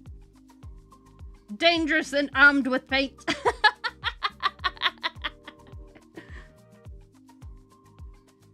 May flail about wildly while holding paintbrushes, splashing paint. Actually, gotta move that up there because my hand is going like this in random directions, and I'm like, oh, going like this right next to the paint bottle. Something is terribly going to go terribly wrong. I can foresee it. And it will not be good. It will not be good at all. It will be tragic, I tell you.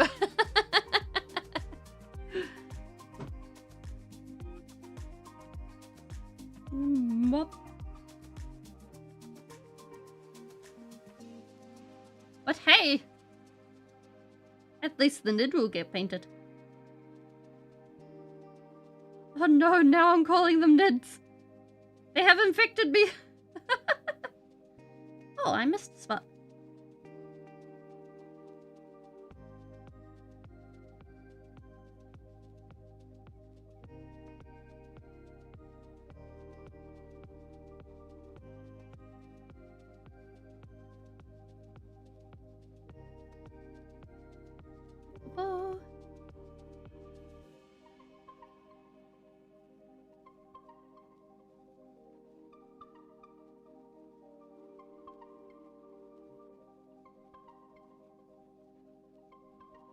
Alright, if we go up this... Nope. Nope, that's not gonna work. Of course it's not gonna work. Yep.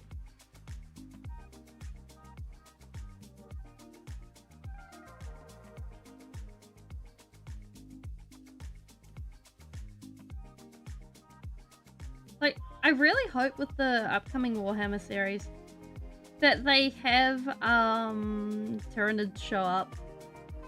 Just so that we get bugs.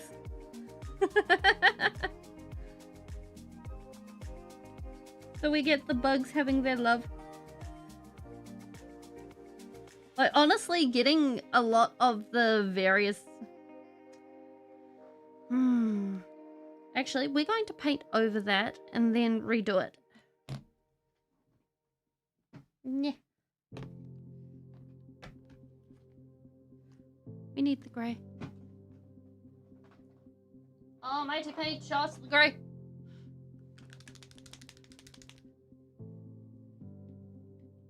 Because, like, having the aliens actually show up and do things, I think it'll be so cool. But then again, aliens. Just aliens. Everywhere. It'll be a total vibe. Alright, let's patch this up. There we go. You will not have to worry about your not the right color leg. There you go. Although now you're not going to have to worry about the fact that your leg is not the right color to begin with. But hey, that's a whole other problem for a whole other time. And, well... I think that's not so much of a big issue. I mean, that's a warm grey compared to the cold grey, so...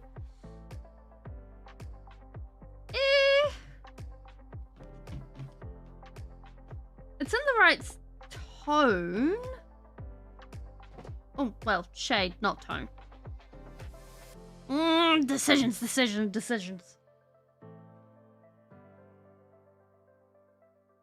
No, it's fine.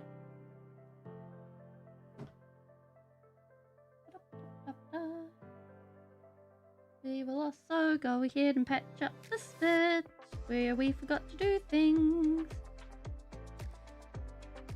There we go, you no longer have a void. Is there anywhere else that still needs paint? Nope, great.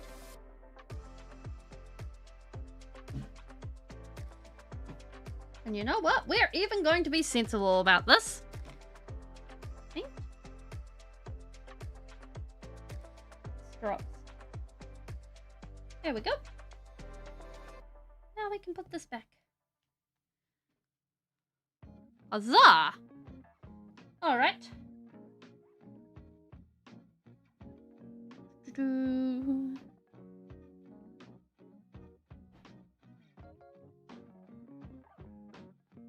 Give you some love around these bits.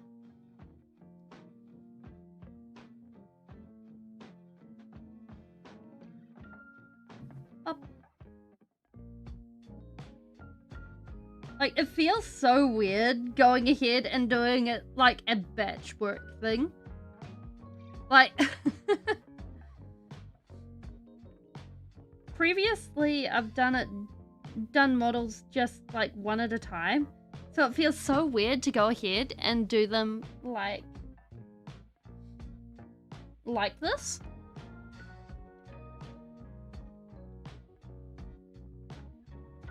That being said, it would have probably been a whole lot easier for some of the other things I've done to actually do it like that. Oh.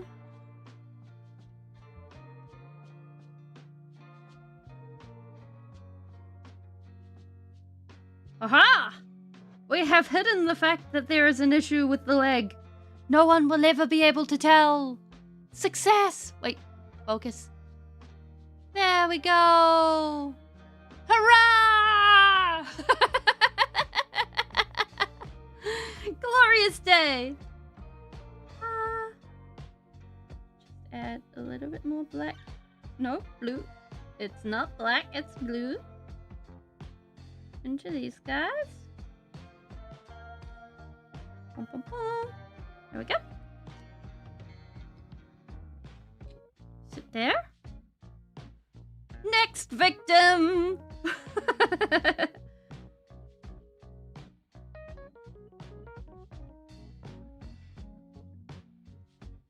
Well, we can't go around calling them victims.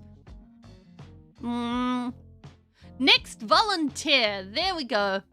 Next volunteer. What shall you do? What do we name you?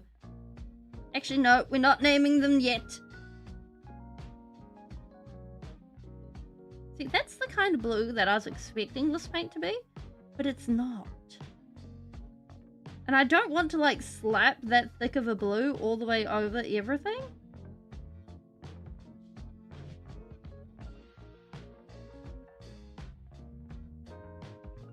So it's like, I'm so confused. Because, like, it's something that totally... Oh, I gotta move this. Oh! It's something that totally... what's the word? Goes against the grain of how I consider painting. To go ahead and just place the paint on and expect there to be like pools of paint. So expecting like big dips of it, or pools of the paint as it pulls into areas. Like expecting the contrast paint to naturally pull. I'm so used to dragging the paint into various areas, like looking at that and seeing how it dips and pulls. I'm like, no, we can't have that happen. That's bad. That is bad paint practice. And like, if my art teachers saw me doing that, I would be hung, drawn, and quartered. And I'm like,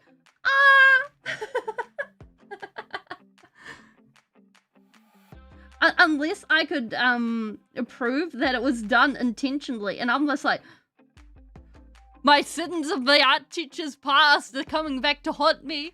Whatever shall I do? We must fight it.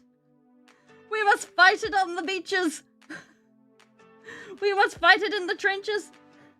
And we must never, ever give up.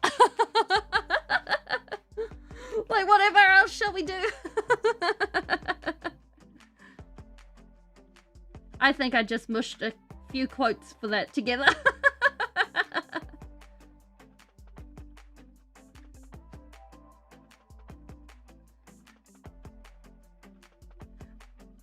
But it is confusing my brain so much.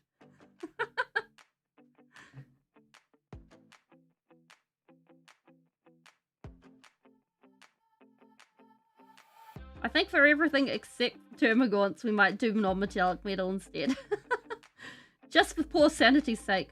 Or we might, like, do a base color and then give it a shiny. That might be an idea. Save my poor brain. That being said, we are not giving up on the acrylic ink. This is a vibe. I love it. 10 out of 10. We're using this again.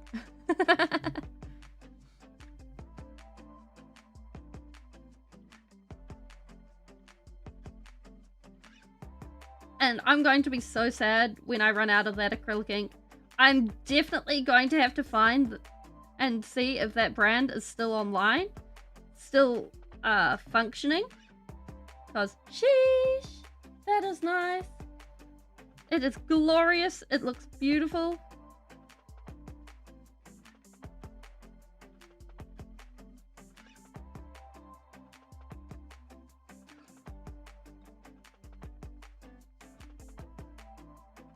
And I would like to see how we can make it into something a bit different, a bit like I think there is even more potential in that. Like, seeing how that ink's dried on this arm, because we put some of the red ink on there before, it's a subtle effect. Like, it kind of looks like some blood red or corn red. I think it's corn red. But it gives it a slight shine because the ink doesn't dry matte compared to most model paints that do dry matte. So there's a serious difference there.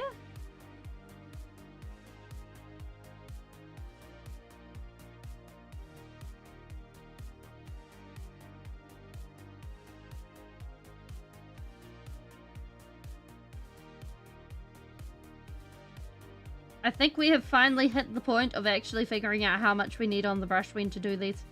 Because this looks so much better than this. Oh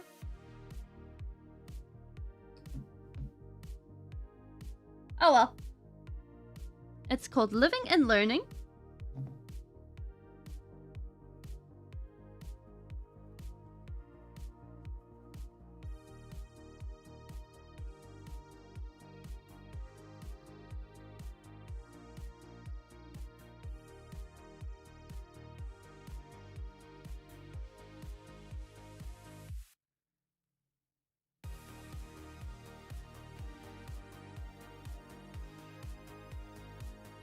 There we go.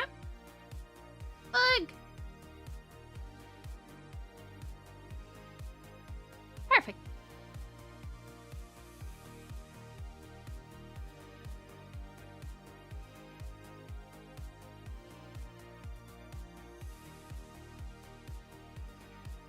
Wait a minute. I haven't done this guy's head. I haven't done this guy's undercarriage. We forgot so much! Oh my word! How have we managed this? We have done an oops!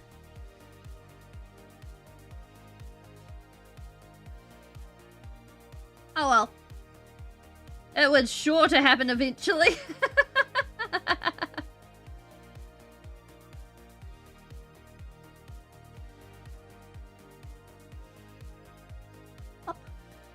Bugs. Okay. Ink is still wet enough. That is definitely something though. The ink seems to dry a lot faster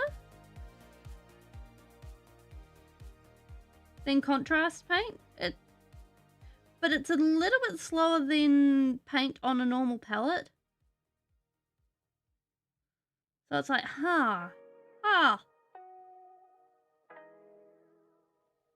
It'll take some getting used to.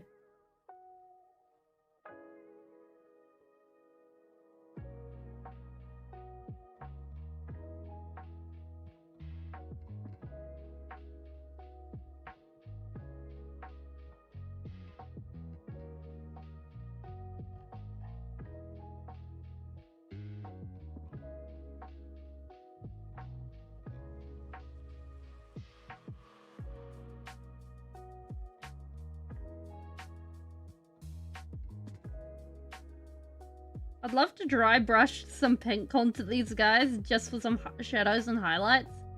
I think that would look absolutely fabulous.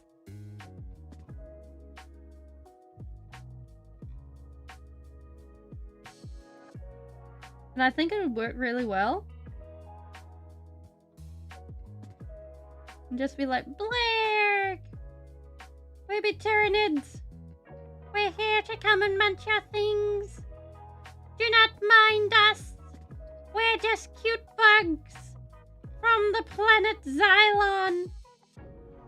We are not actually from the planet Xylon. We ate that planet too.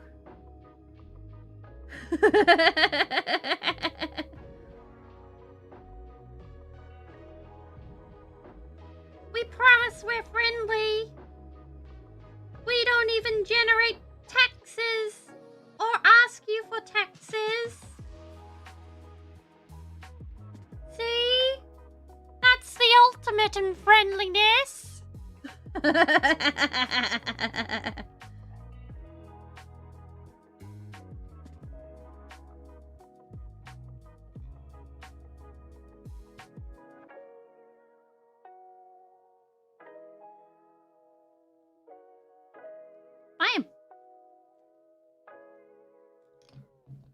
I mean, the comparison between the two.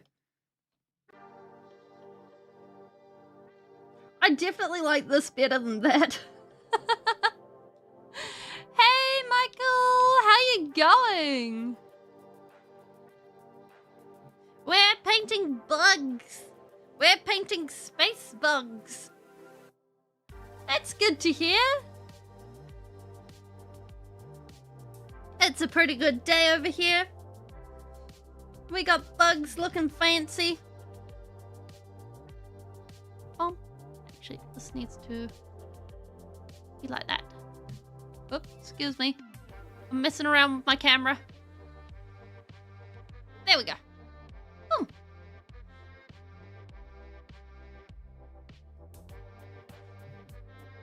I'm getting these guys looking all the fanciness.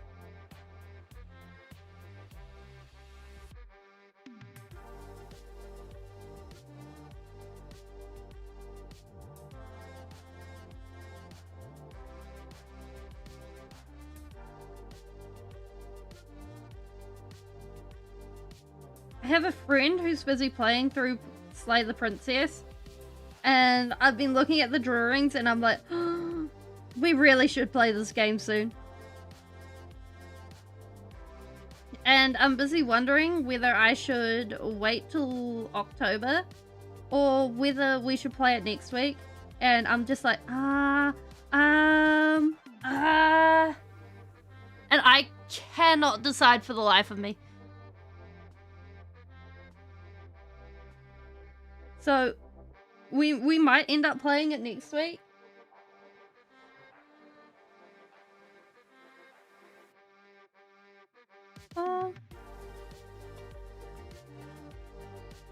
And if we do, it should be good times.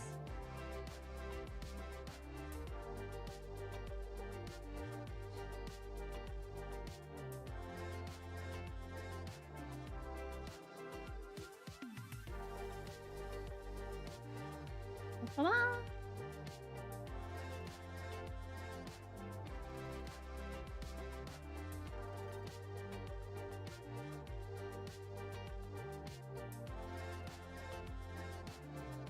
It's like a lot of the drawings, I've found out that it was drawn, like the game was drawn and then scanned in or something like that, which is so fascinating to me.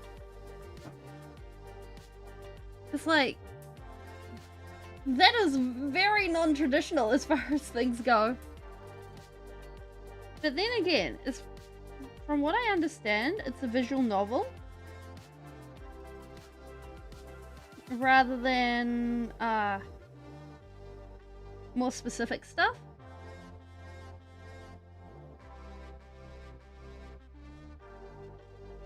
I just no stick.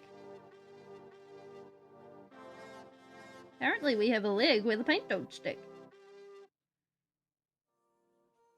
Strangeness.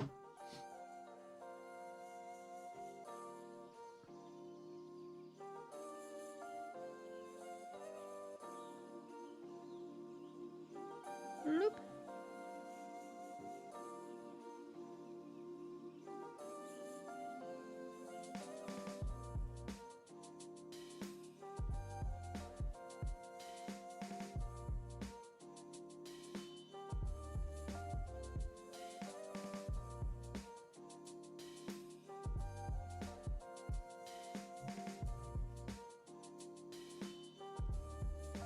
There we go.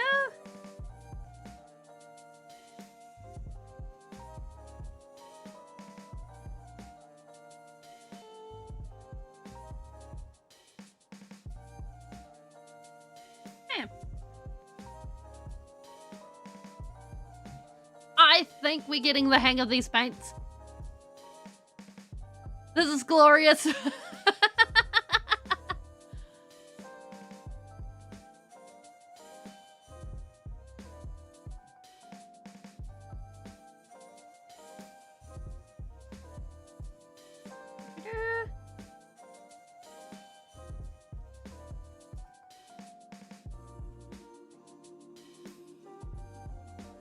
Kind of adorable. Like, he keeps coming into the room and double checking that I'm still here. So I'm like, yeah, that's me. And he just does it out the corner of my eye, and I'm like, hello, buddy.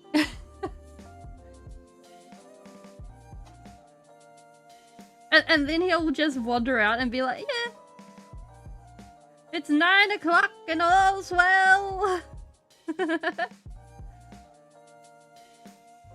It's all good dogs do. It's really sweet.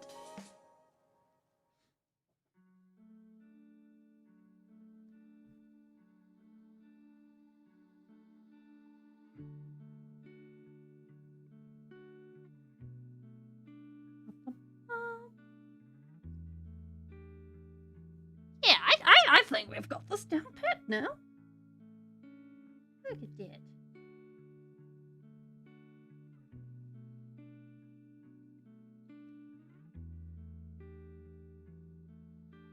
Like, the amount of paint we need on our brush to actually get the deep blue is really surprising to me.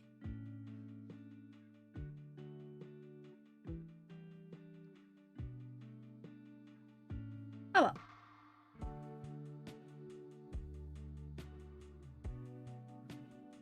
Local Speeling confused by contrast paints. I think that's what I should have titled the stream. Oh well. Just what is. Bugs!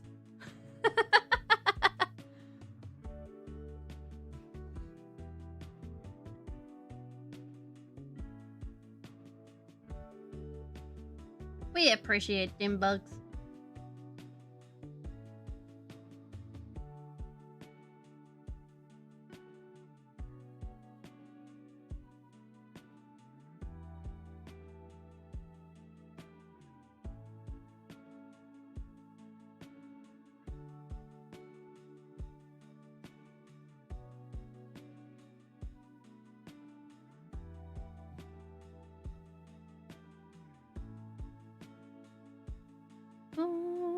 There we go.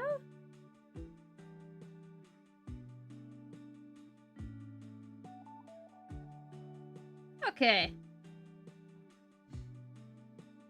Wait a minute. So we've done it in this order. So I think, like, looking at it. Okay, looking at it, I think this is becoming an art form. He's missing his thing. Okay. We just need to fix that up, like, real quick. There we go. Have your leg plate and enjoy it too.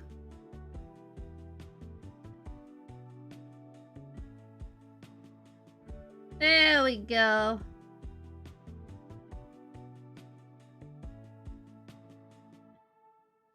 Bam. Okay. Just bug.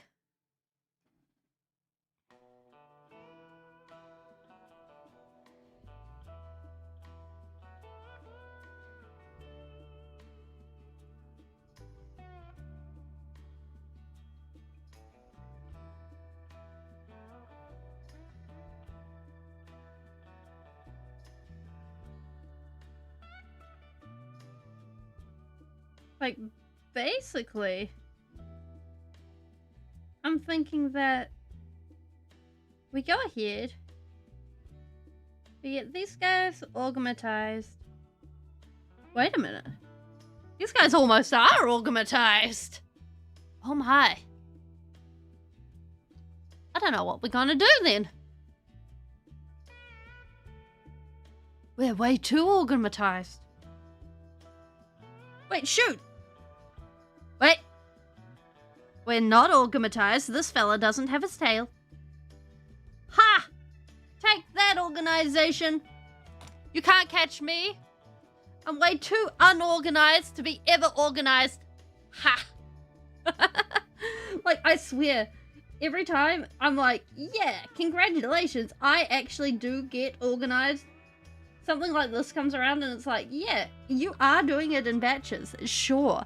But have you ever considered the idea of not doing something in a batch? And then it's like, yes, it's not actually finished. And even though it's on a checklist, it's like, but you could have forgotten something. Like, no matter how often I do stuff like that, it's like, congratulations. Even though you've done this like 500 times, there's still some things that you've forgotten. And you're not going to remember them until you've marked it as done. And they'd be like, yeah, you obviously didn't need to remember that, but now it's all ready to just disappear. And now you're seeing it being incomplete. Isn't this fantastic? It's the best way to do stuff. And it's like, I'm sure I double checked that. I triple checked that. I triple double checked that. What do you mean it's incomplete?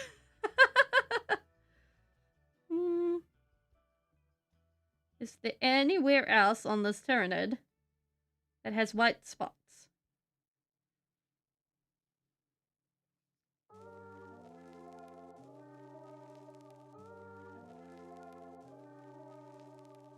Is there anywhere else on this Tyranid that has white spots?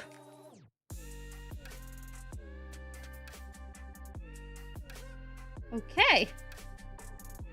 Is there anywhere else on this Tyranid that has white spots?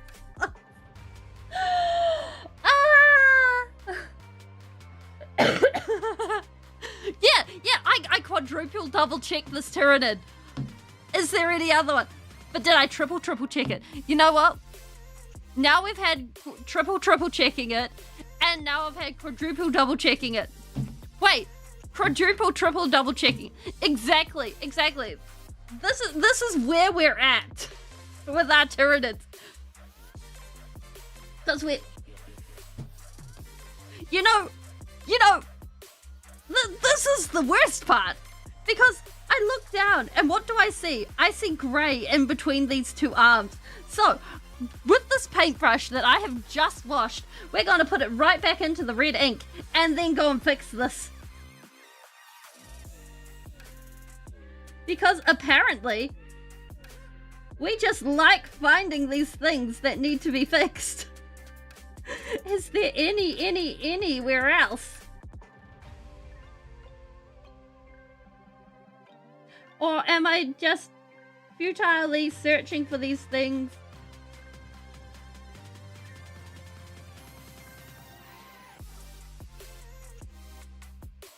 There we go. Also, welcome on in, Kellen. How you going? I hope you're having a lovely day. We are painting more nids. And messing around with the contrast paint. I have finally discovered how to make them a little bit more juicy. Did I quadruple triple check them? No, I don't know if I've quadruple triple checked it. By this point, I'm not sure if any amount of checking will make sure that there is no empty spots. I'm pretty sure just well, that's a problem. Just grabbing the paint and accepting any splatter through is the way to go in this situation.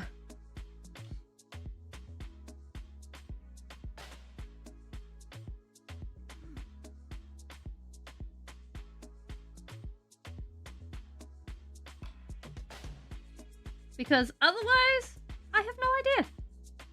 None whatsoever. No. I accept. I mean, it's too dark for me to make out what it is. So I think I would rate it a 3. On sheer non-readability. But also it gets points because it's not rude or anything like that.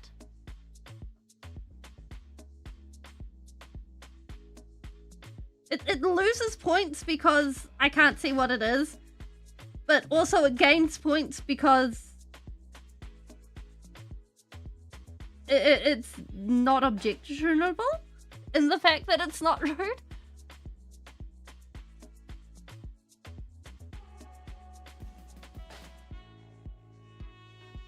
It's also very, like, when it comes to profile pictures, I find them very hard to see anyway.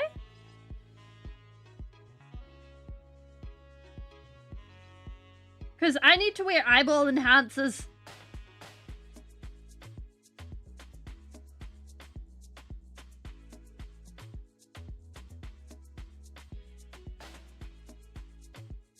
And profile pictures are something that very small.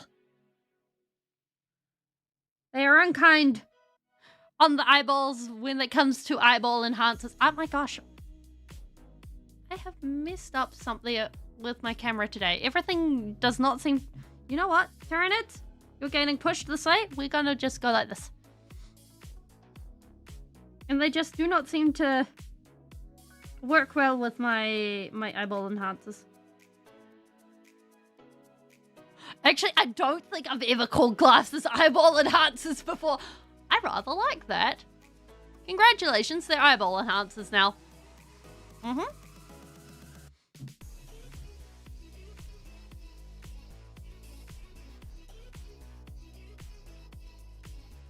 That's better. Now Puppet isn't eating my face.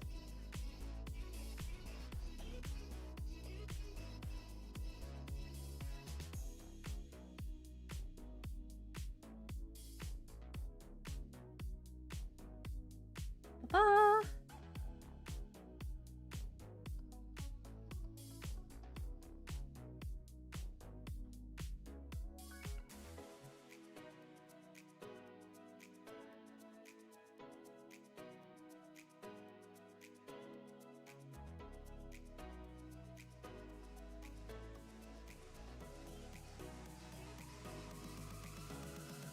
There we go. We have the green.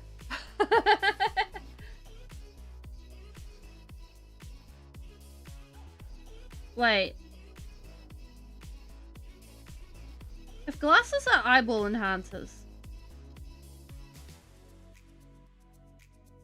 does that make a prosthetic limb a limb enhancer?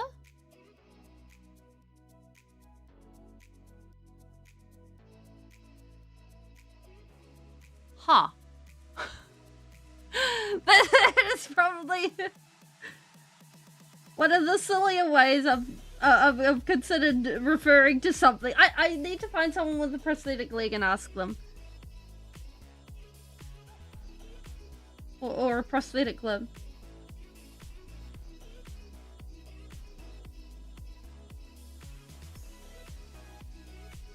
Wait, would it be a prosthetic, or would it be like crutches?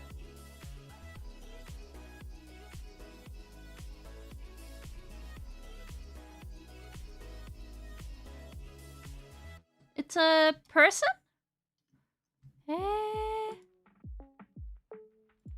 I will admit... Oh! A person in the rain? I will admit, it is very hard for me to see profile pictures on what I use. They are very small. from what I can see, I would rate it, like, it's very pretty, from what I can see. So, a 7?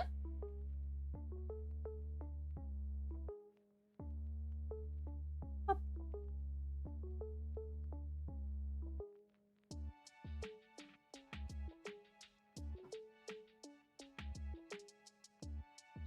It's much easier to make out now.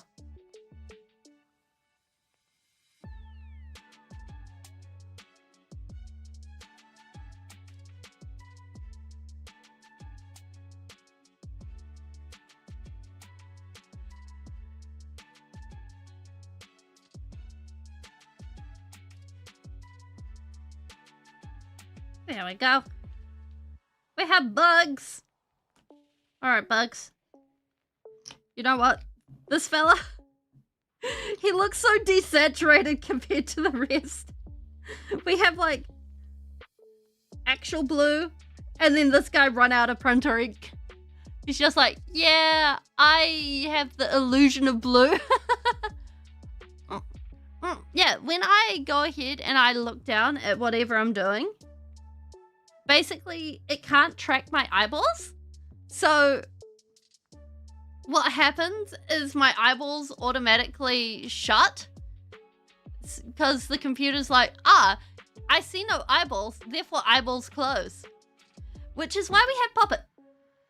Because, like, we can either have just Puppet and therefore no anvils or anything like that, or we can have Speeling as a backup and you can still throw things. Both of these are options.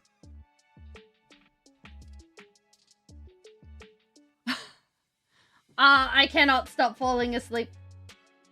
At least, not when I'm painting.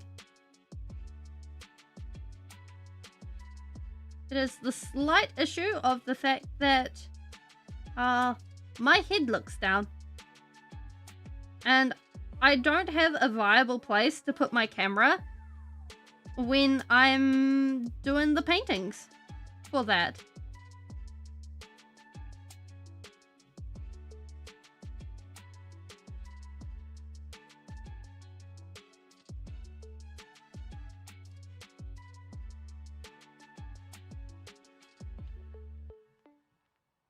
So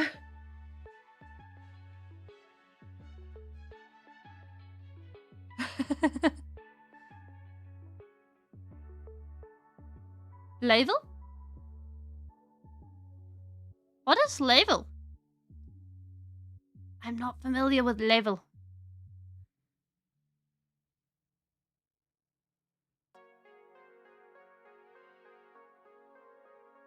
Lava but hotter.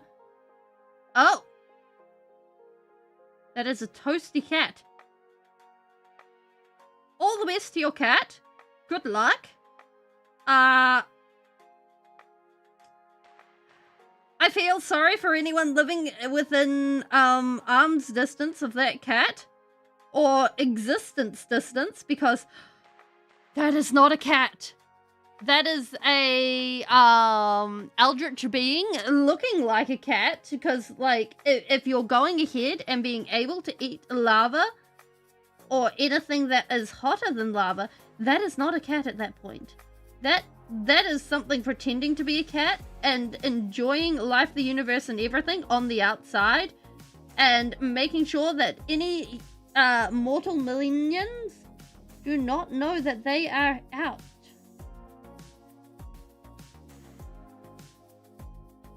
I encourage anything like that to go ahead and good luck then.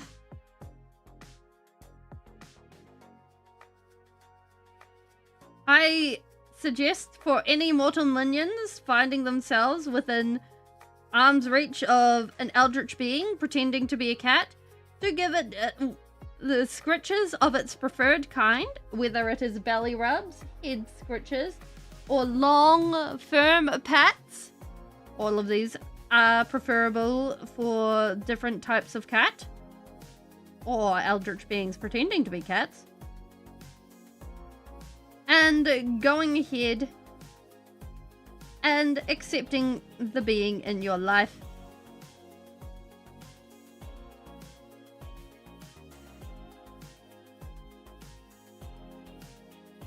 Do not acknowledge the fact that the being is eldritch, for if the being is acknowledged as eldritch, then it may in fact turn on you.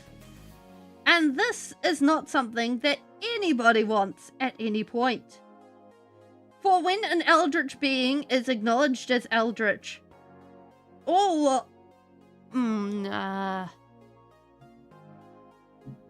is the word? Locks are removed. Gone. And the being is free to do what it wishes. And at that point, it may choose to leave. Leaving you removed from any head pats, butt scritches, belly rubs, or firm, long strokes across succulent fur that you may once have had.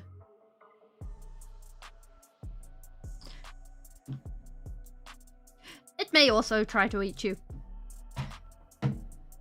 This is your Speeling announcement for looking after your local eldritch horror. Enjoy.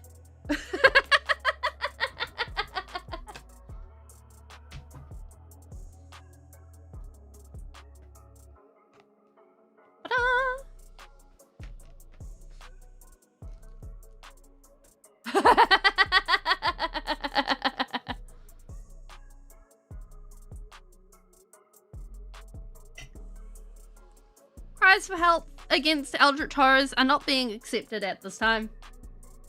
Havens!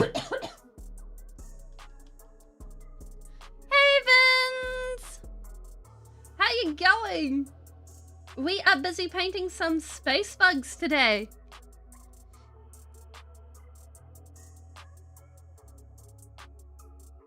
If your local eldritch horror is hissing at you, try appeasing it with some of your favorite some of its favorite treats. Welcome on in, Painty. How you going? We need to rescue these brushes.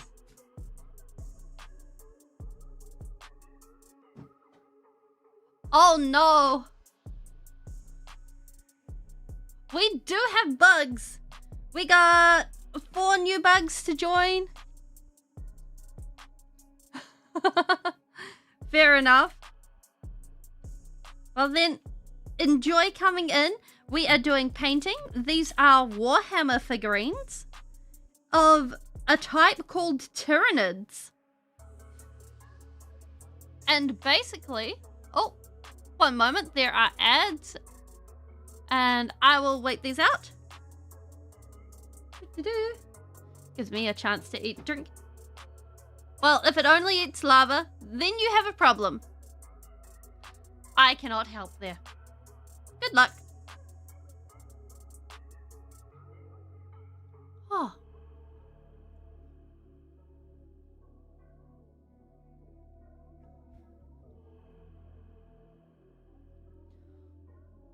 Oh my gosh. We've been very effective at painting the bugs, though. I mean, comparing this guy to this guy looks so much brighter. Farewell. Farewell, Kaylin.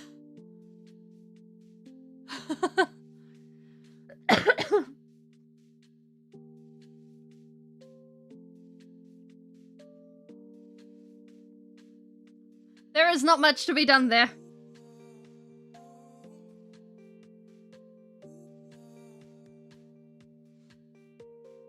This is the wrong brush. We're not doing dry brushing. This is the right brush. This is the brush we need. That was a close one. We would have been going ahead and dry brushing the wrong colors everywhere and being like, oops.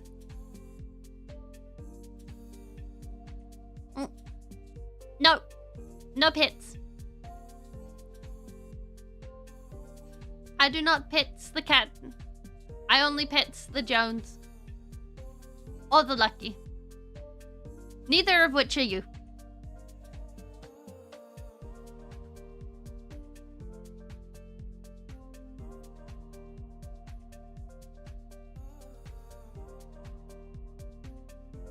It's okay. These things eat eldritch horrors, so good luck with that.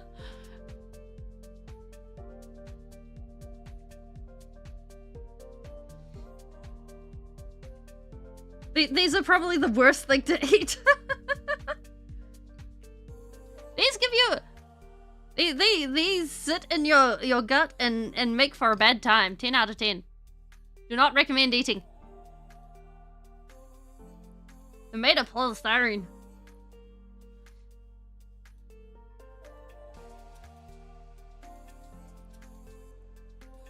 Farewell. Farewell. Welcome back. Okay, so these are Warhammer figurines. And we've been enjoying painting them 2 streams a week. And these ones in particular are Tyranids, which are space bugs. And they go ahead and, well, they're kind of like space locusts. But they're cool. They've got lots of greebly bits, which is why I like them. Not for, like, honestly. Not for any of the lore reasons. I just like them because they look cool. I might stick them on my D&D players as some sort of eldritch horror entity or something like that. Maybe some Outer Planes entity or something, which I think might be cool.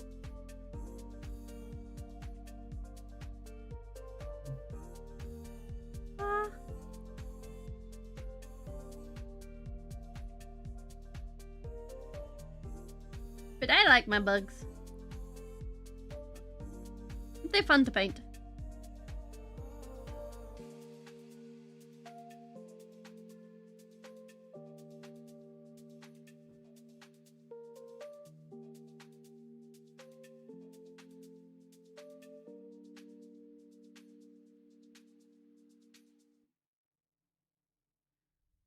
Like,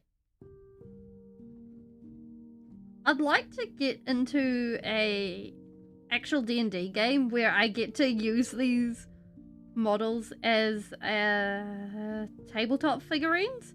I think that would be a lot of fun. And they'd be like, haha, congratulations!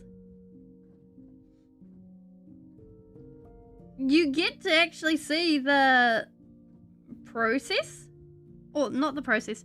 You get to see the bugs and the greeblies and the enemies all happening. I think that would be really neat.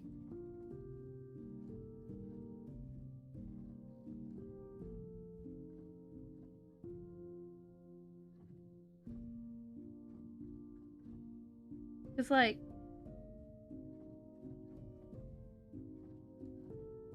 the various stuff involved is just so cool.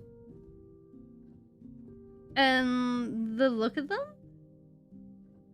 I think, has a good vibe to it.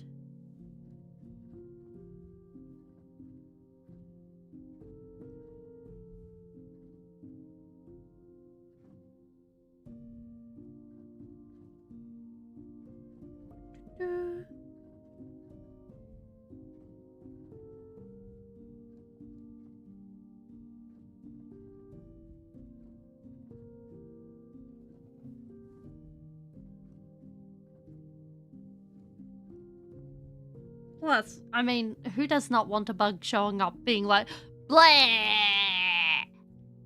Bear me, for I am bug!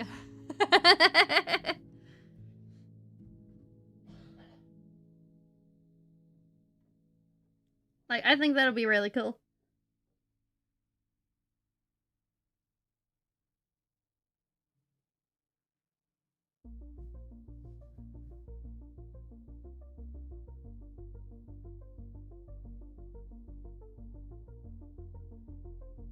Oh, Painty, what'd you get up to today? Yeah, no spare, only splat. What kind of stuff are you painting?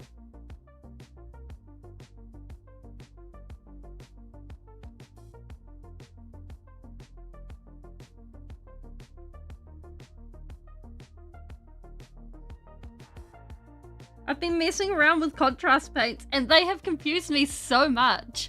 Oh, Blade. Oh, neat.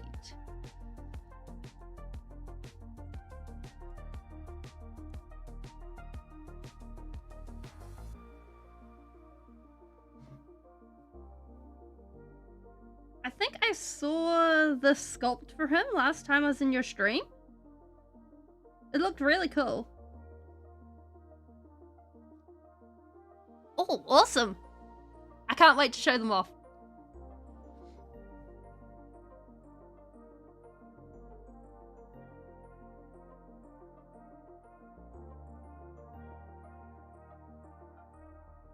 Like, these contrast paints have confused the living daylights out of me as we've been doing them.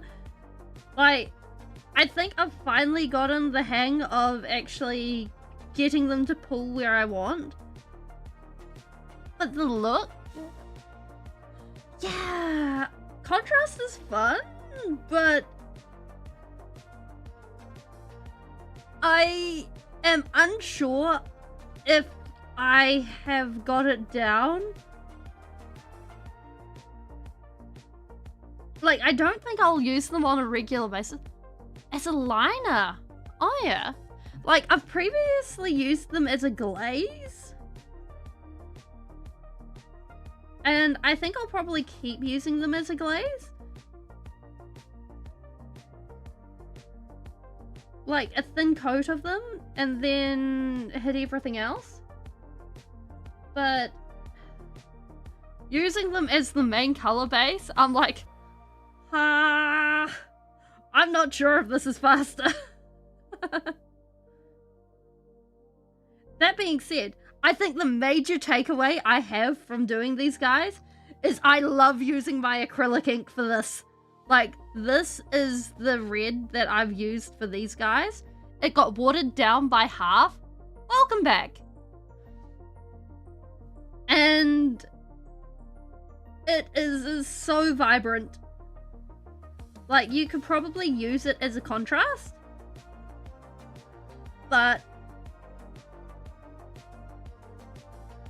I don't know. Oh. Was that just a power surge? Oh, lights just flickered. Painty! You want the power problems over? Yeah, my light just flickered real hard.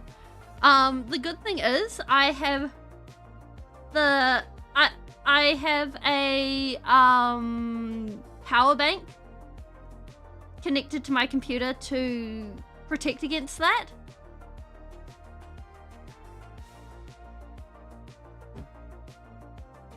Honestly, ARGs are really cool, in my opinion.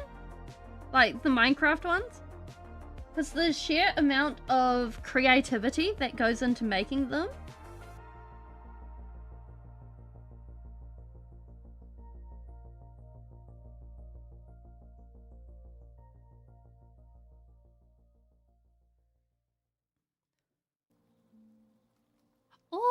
Oh.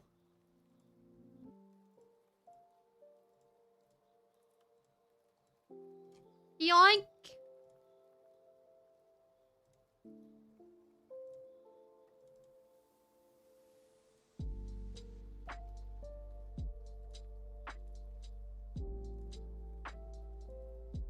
There we go. This has been what Paint's been working on today.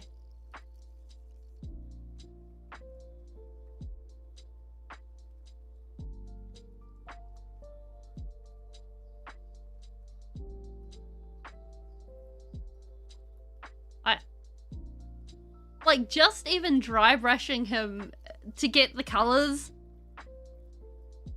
like, to get the high points to stand out, I think it'll look really cool.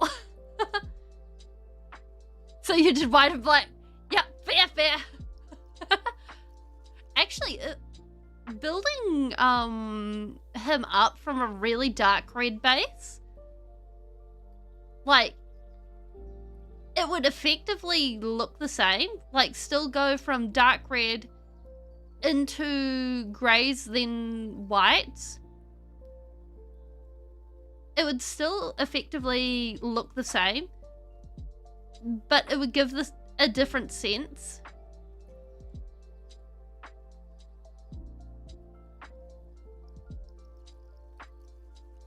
Like,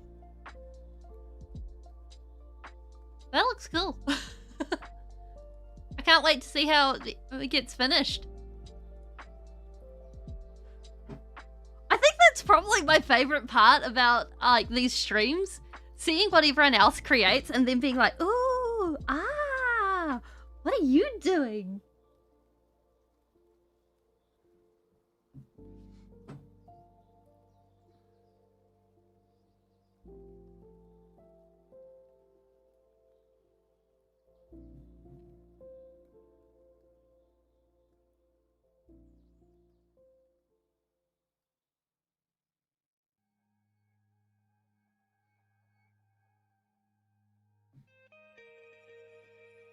Yeah!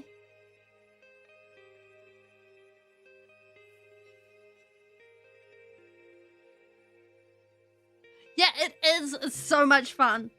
And it also gets to showcase all sorts of other people's creativity.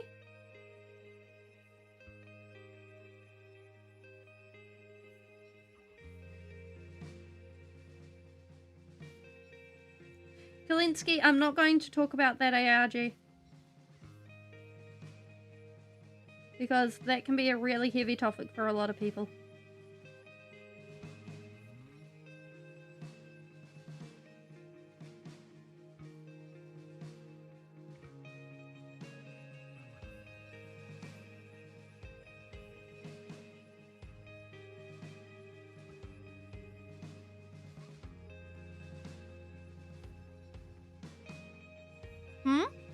Character backstories?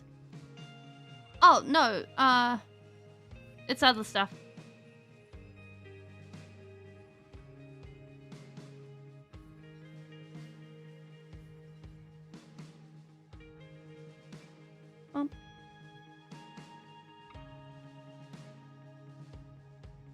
Also,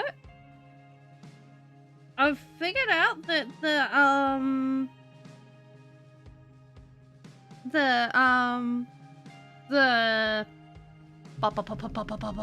what's it called?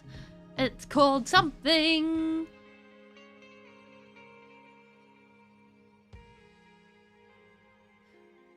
Doing the D&D thing. Yeah. The words are just like, aha! Speeling wants to say something important. Time to run away! We're just gonna dip. The D&D thing is technically possible.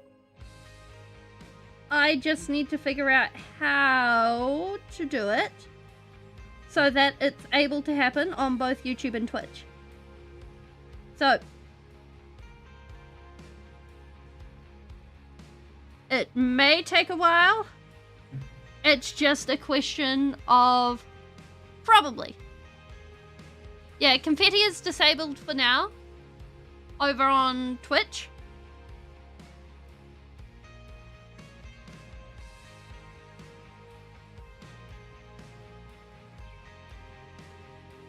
I will probably turn it into its own points thing, because I'm moving a lot of them over into points.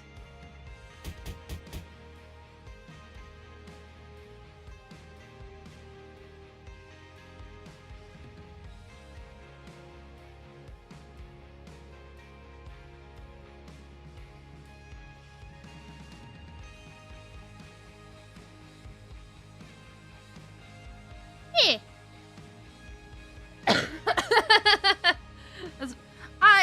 I'm not a piñata.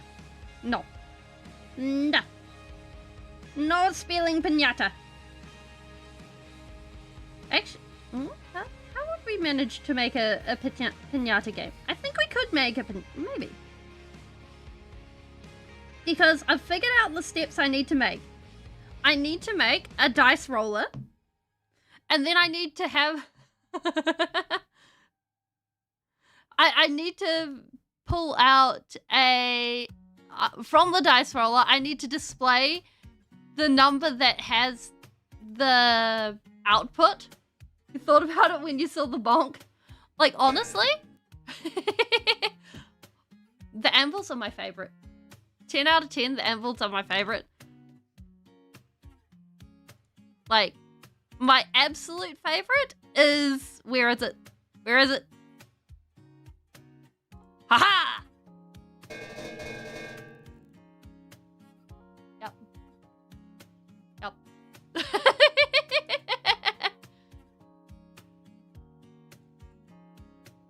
That one's my favorite.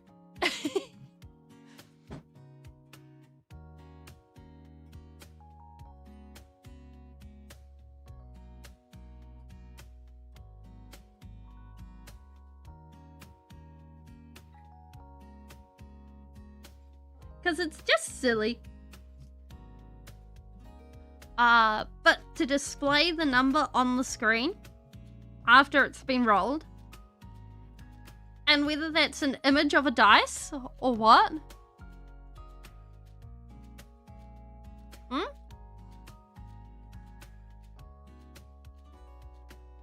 I'm not following that reference, Kaylin.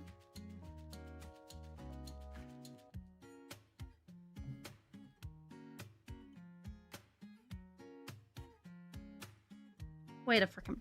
That's Pokemon!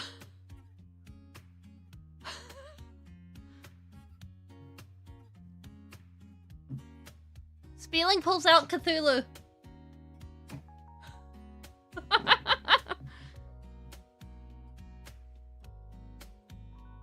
Cthulhu is not very impressed at actually being in existence, so disappears to another realm.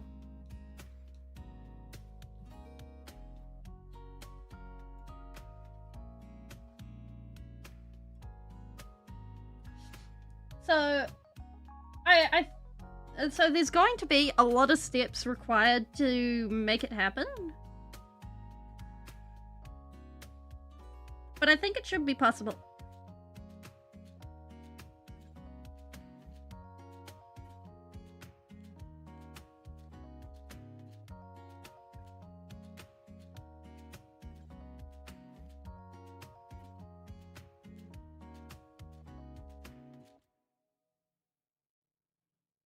And it's not going to be actual D&D, it's going to be something very stripped down.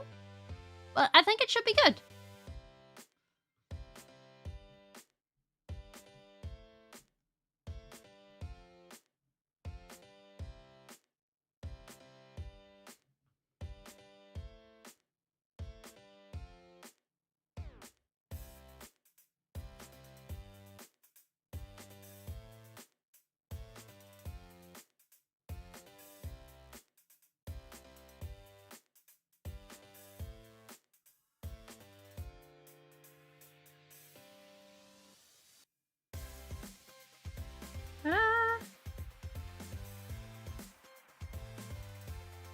There we go.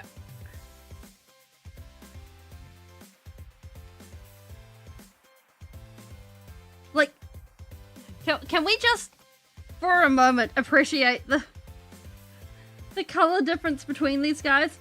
This guy looks so much more vibrant than this guy. They're just like, yeah, I have a shiny carapace and you don't. This is glorious.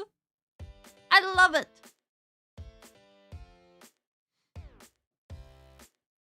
Wait, is it coming across? Yeah, it is, kinda. Right, no! And of course it's Jim we dropped. Right, there we go!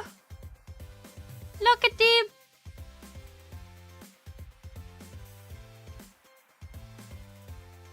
Yay!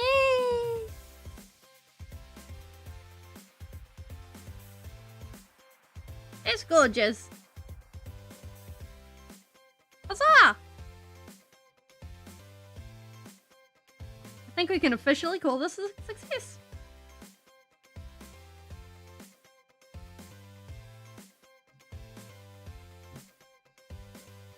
No.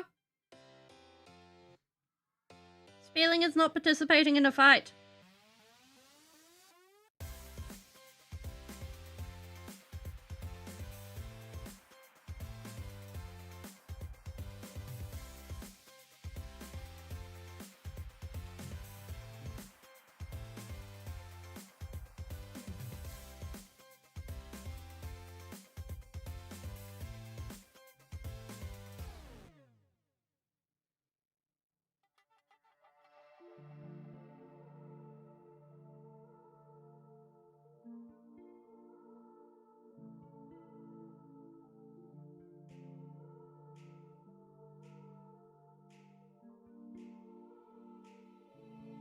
Ta-da!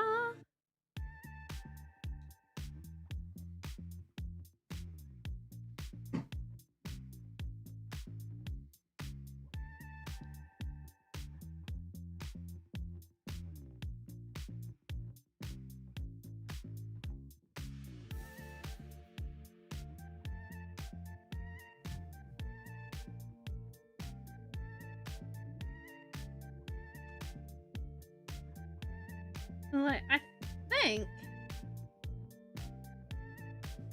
like, on one hand, I really want to explore how far I can go with the contrast paints. On the other hand, I'm not sure I want to mess around with them more. I'm kind of like,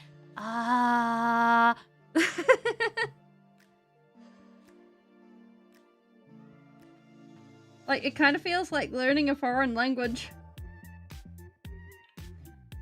Actually, when putting it that way, that makes it all the more reason to learn. Because more skills are good for you. Especially when you end up with related skills. Because when you have related skills to each other, you can go ahead and create basically a web of skills. And through those webs of skills, you can actually go ahead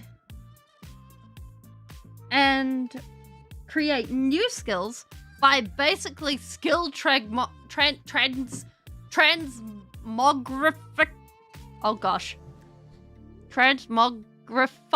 them. Basically fusion of skills by going and taking two related skills and then being like, I know how to do this thing, which is very similar to this thing, and both of them are very similar to this other thing. So therefore, I'm applying the knowledge I already have, and I'm mushing them together. Right now? No. And that's okay. And that makes... I'm aware I have no mods right now.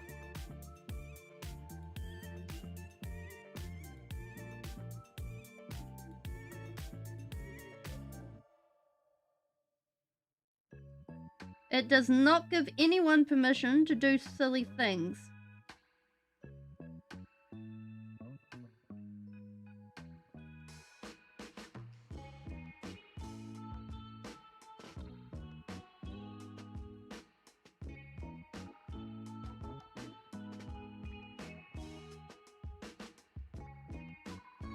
But basically, it means that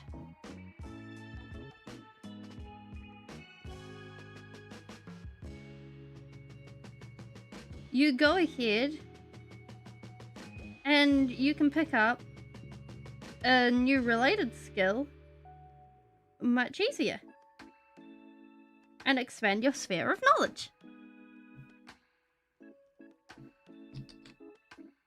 Play silly games, win silly prizes. Simple as that.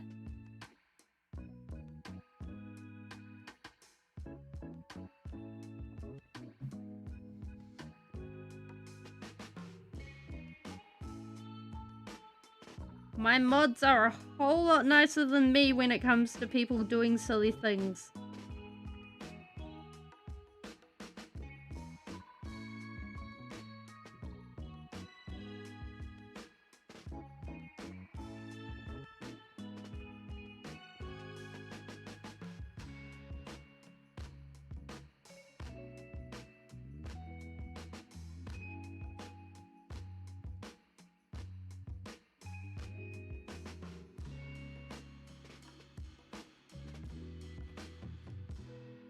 Yeah, sure, I would love to know a fact about the Carmine bug. Why do you want to know about the sphere of knowledge? Because it's learning theories.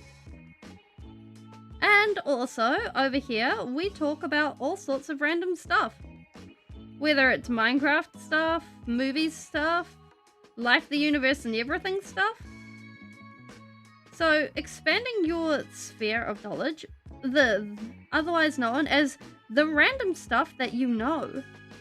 So that's the stuff that you're taught in school, the stuff that you're taught just as life goes on. Basically, you end up collecting that. Whether you know it or not. Your brain is like, ah, yes. This item is related to this item. Contains carminic acid, which is commonly used in cosmetics and food dyes. Ah. Oh, would you look at that? And being able to apply that knowledge is very, very useful.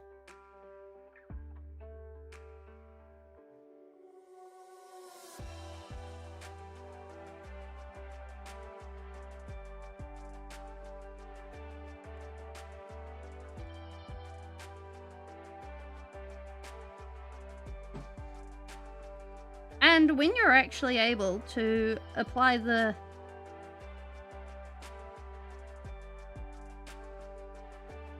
info, Nerds gummy clusters contain carmine. Neat! Like, honestly, Nerds gummy clusters are so yum. Like, 10 out of 10. And 100% there for them.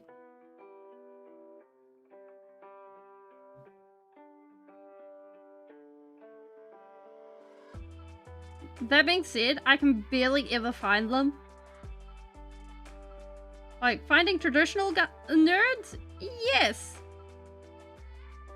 Like, the ones where you shake out of the packet and then you munch them? Yeah, you can find them, but none of the rest.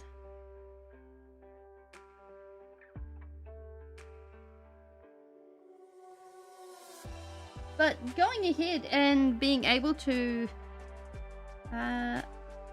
apply knowledge in a way where you can actually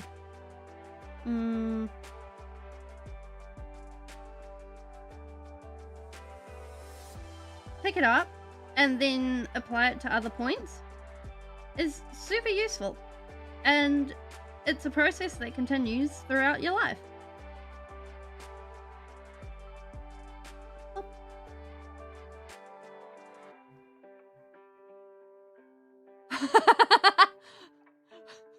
I mean, honestly, you could try eating a nerd.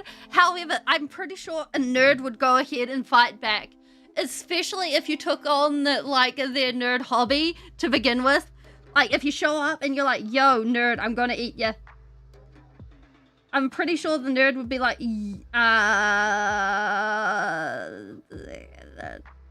take me out for a date first? Surely?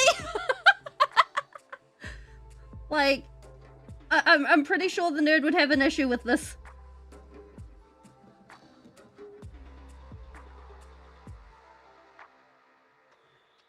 Like, this does not sound like something that is any form. Like, this sounds like it's verging on cannibalism. If not true blue cannibalism.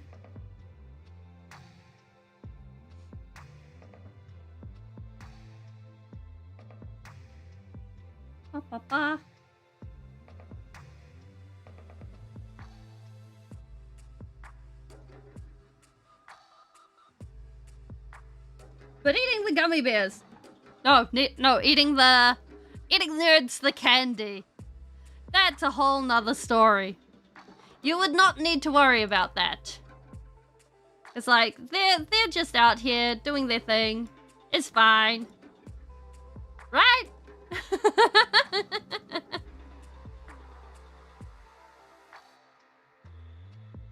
You can go and munch them without any guilt whatsoever.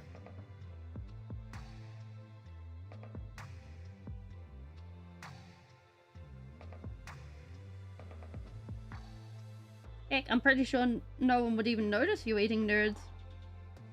Cause like, they're so small. You're just like, nom nom nom nom nom nom nom nom nom nom. You'd never notice the pile going down until someone's eaten like 100 of them. This sounds like some sort of scheme. You could totally get on some sort of nerd scheme of like saying, yeah, no, you could gaslight the living daylights out of someone being like, oh no, the nerd's pile has always been the size and eat a nerd a day until the pile's like only 10 nerds big and the person's just like, nerd. I can count these nerds. There is only like 10 of these nerds. I need to do that to someone. I need to find someone and test this theory. For scientific reasons. It needs to be scientific reasons, yep. Because, like, this is important.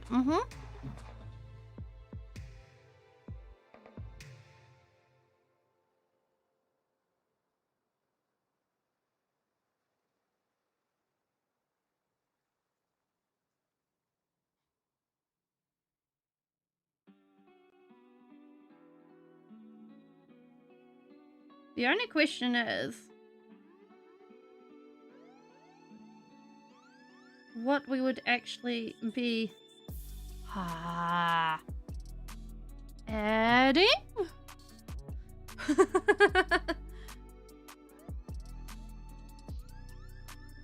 Cochineal bugs. Wait, cochineal? You have returned with your comment. Welcome on in, Tyler. How are you going? Oh, we are busy painting nids. We're busy giving 2 more nids some lovely, lovely blue bits. How are you and your comically large spoon doing?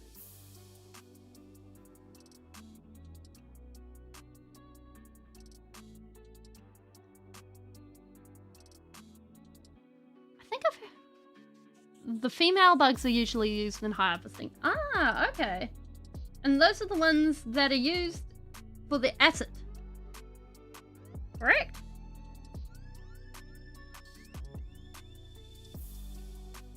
I think I've heard of cochineal bugs before. As a sort of edible treat.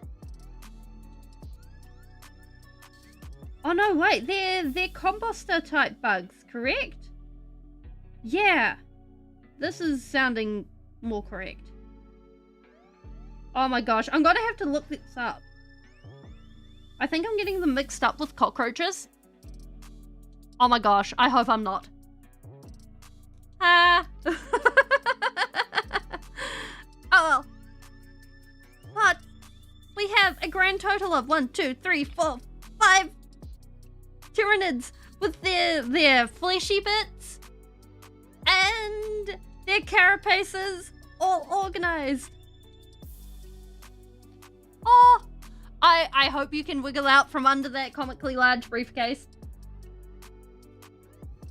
I am looking at the practicalities of getting that sort of thing organized to actually run as an official thing.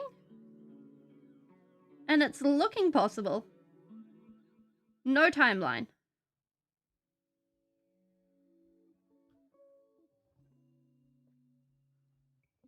Yeah! Yeah, I am as hyped about it as you guys. Like, technically, if I was doing it as a Twitch exclusive, we could install a bot, but there doesn't seem to be something for YouTube.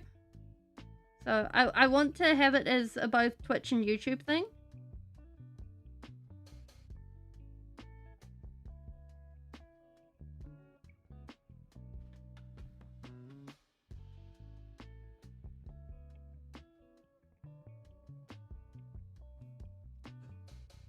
And I think doing it that way would be really cool. Because we could do a bunch of stuff, I think.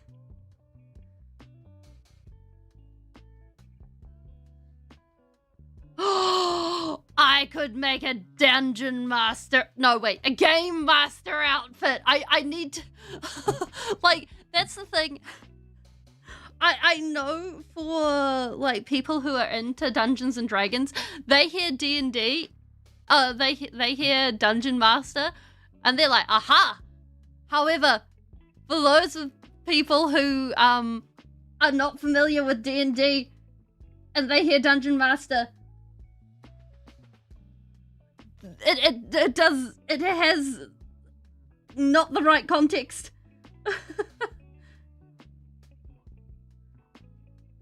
So I'm just like, I have to be so careful with my words. And I'm like, we're gonna be playing with the uninitiated. This will be glorious. They're my favorite kind of players. Yeah. I know. I am so proud of players who, like, people who actually go ahead and are like, we can do that, is my favorite kind of player. Like, they go ahead and they're like, can we try this? I've never played this game before. Can we try this? And being able to say, yes, you can step off the path. You can do this. You can do that. And just their faces busy lighting up going, oh, is some of my favorite parts of being a game master. Because, like, they're so excited.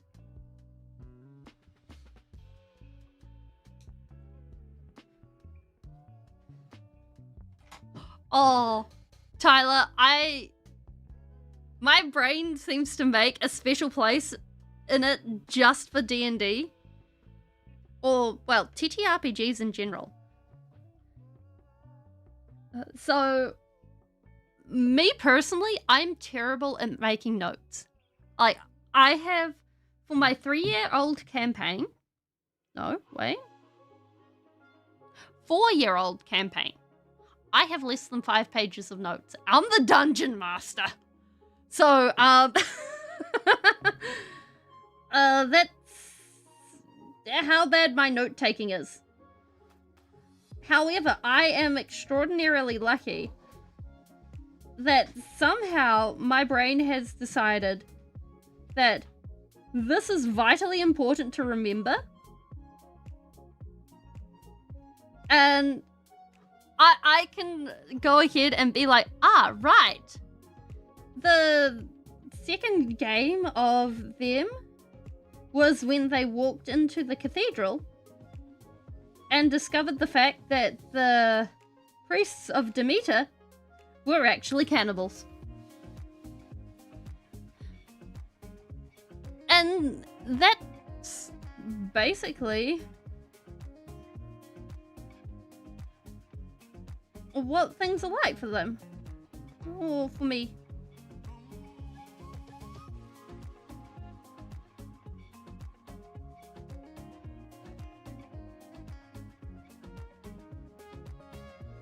I don't tell my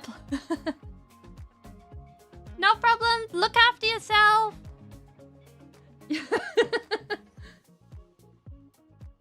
Like, I don't tell my players how bad my note-taking is, because otherwise they would try to take advantage of it and be like, no, we did not take, we did not meet Rumpelstiltskin at that point, and we totally did make a deal with the Fae that is absolutely going to work out in our favor at this point, because they're that kind of players.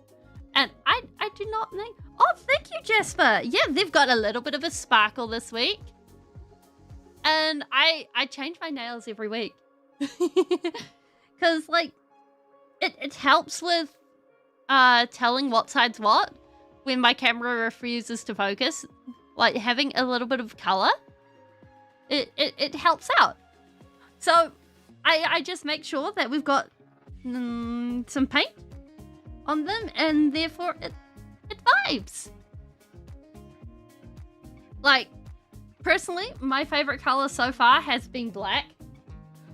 Well, it's actually like a really dark navy, but who's counting? And then putting the sparkle over top, so it kind of looks like the night sky. And I think that's really cool.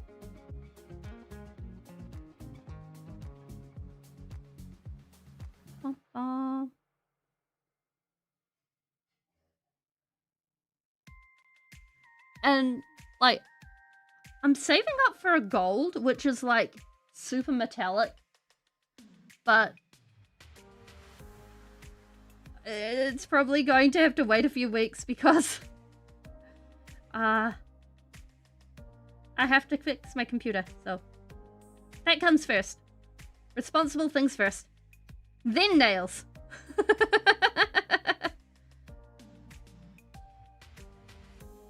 I also keep getting distracted by finding new things that I want to paint, and then I'm like, let's get that.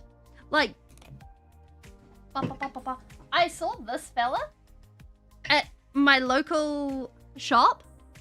This is why women are so expensive. No, women are expensive. Well, to be honest, the nail polish are only like $30. So, and it lasts for so long. Like, I have bottles that have been around for years, so I am expensive because I keep buying models. I mean, look at this guy. He fell off something and his cape broke. But this guy is secondhand, and I can't wait to paint him. Like, I think he's resin. Yeah, I think he's resin. But I'm gonna strip the paint off him and get him off this base and make a custom base. Actually, can we just... Ha-ha! There we go. Ta-da! And then, hopefully, we get to paint him ourselves. Because, like, there's... Underneath the paint, there's some sort of rune work that's been covered up. And I think it's going to be a vibe. But, like, in terms of saving for stuff, saving for the nail polish, it's more along the lines of there keeps being other things that are more important than the nail polish. So the nail polish just keeps getting bumped down the list of things. So I was like, right. We got to be more important about life. And then comes bugs.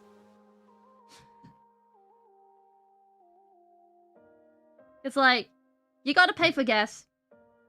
You got to pay for food. You got to do all the important things. You got to pay for bills. You got to do all that. You got to fix the computer. You got to do all the other bills. And then the Steam Summer Sale happened. Oh my gosh. Like, honestly, I think personally speaking, it would be more sensible to go ahead and, like, in New Zealand, it's more sensible to buy a house than it is to rent a house. Like, it's for a POS house, it's $500 a week in a bad area, and the renter's market does not favor the renter.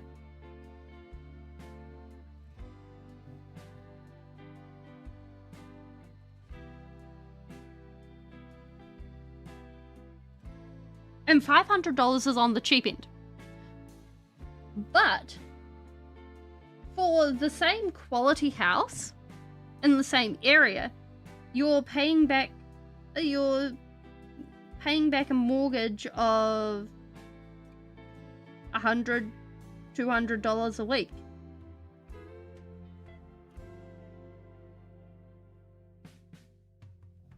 Oh. So it's much more sensible to buy a house.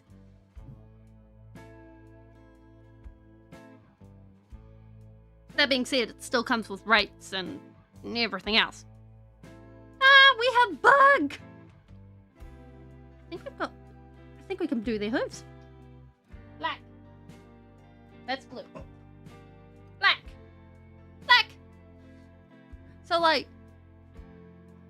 I think the sensible thing is to, if you can, it depends on what place you're in, really.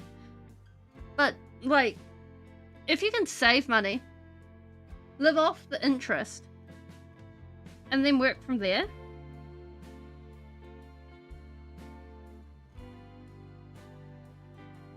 like, buying a ton of Warhammer sounds so much fun, but also, like, from a Speeling point of view, I think there is definitely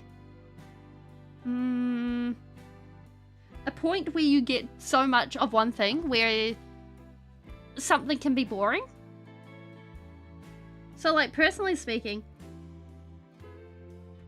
I have my pile of grey,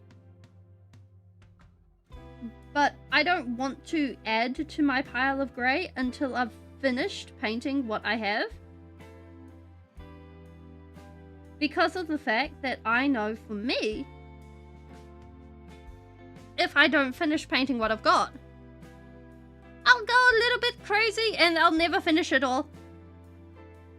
And for me, that's not okay. So, it's choosing a quest and finishing a quest.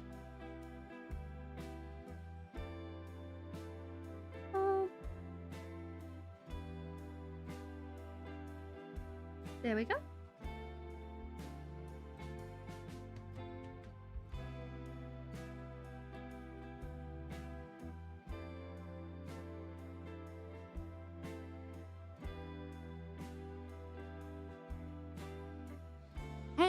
The pile of shame would be so crazy. Like, at the moment, we have Mortarion, who's waiting on Gilliman, so we can do our next big diorama. We have our Demon Prince, which is waiting on a Lord of Change and some Demonettes, so that we can turn him. I'm your comfort streamer. Oh, I'm glad. I'm glad you can chill out here. And then I have the Sanguinary Guard that I originally brought for a oh gosh. Oh. Sanguinius diorama. But, I made Sanguinius fight Angron instead. So I don't know what I'm doing with them. Oh?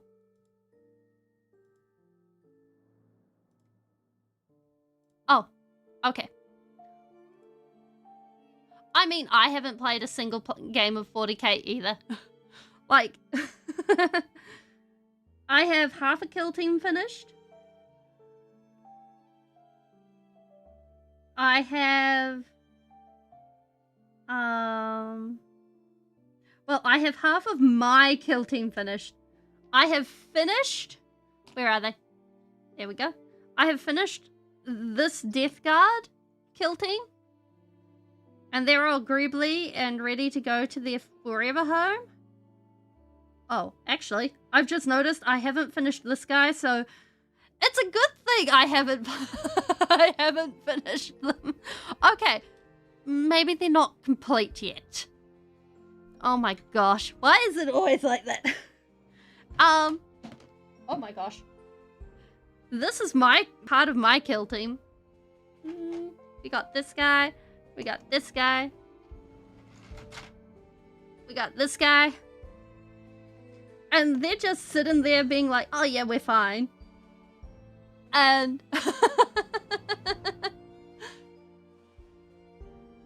I don't know where I put the rest of them.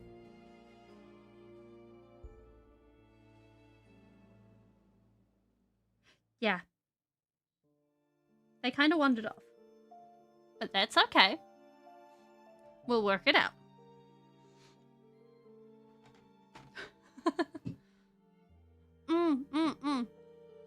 You're the only one in your friend group? Well, from what I've heard, the main way to get other people to play is to organize, like, kill team or combat patrol or something like that. And get people to play that way, like, with a smaller group.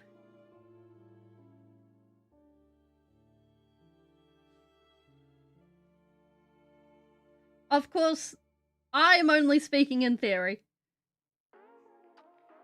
Because, well, I also don't... I have a billion figures. Well, so, of the figures that are painted and semi-painted, we have these guys. We have Bomb. We missed a Tyranid. Okay, so we got this guy.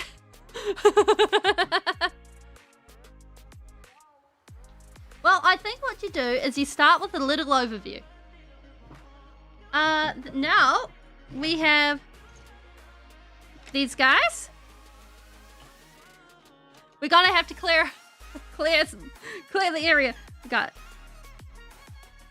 Moonlord, random Stormcast, the mini of the month from when I started painting. And this is my first attempt with normal paints. And I rather like him. The rest of the Stormcast.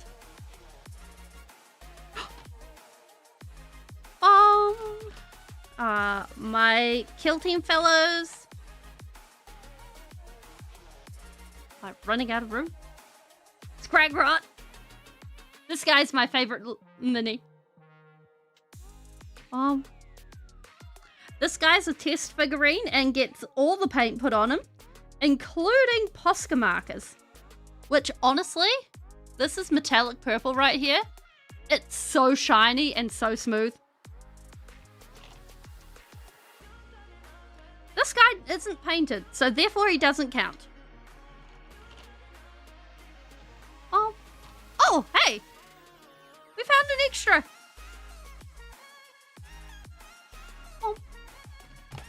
Other test mini.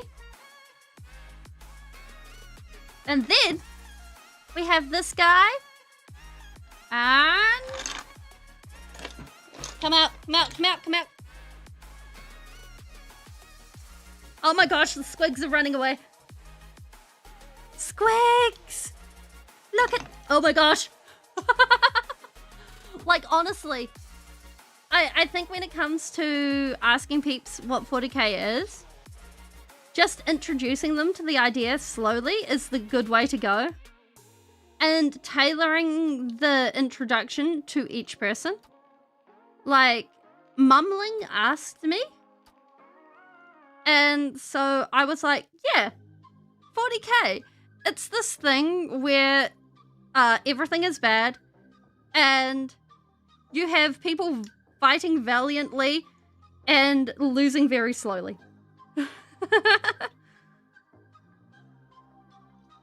And then we have this fella.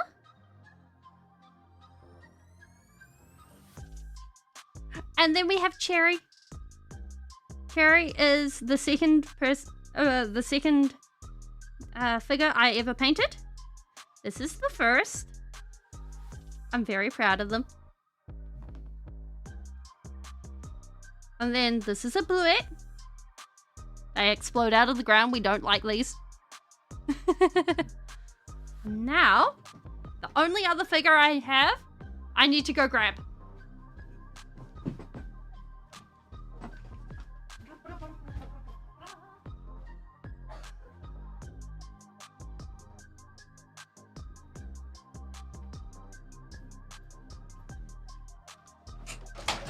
Whoops. Okay, so everything needs to be moved. So back in the box you go.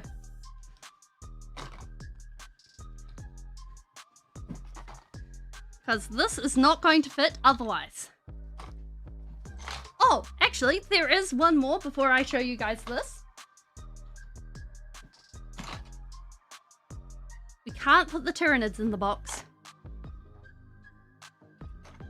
We also have... Yeah, it's what would happen if everybody made the wrong choice at the wrong times. We also have Horus, the winged hive tyrant.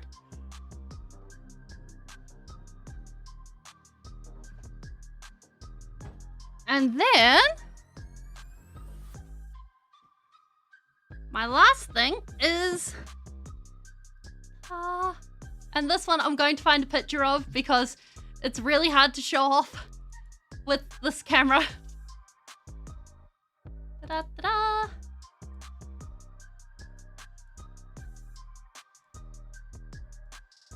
Bam. There you go.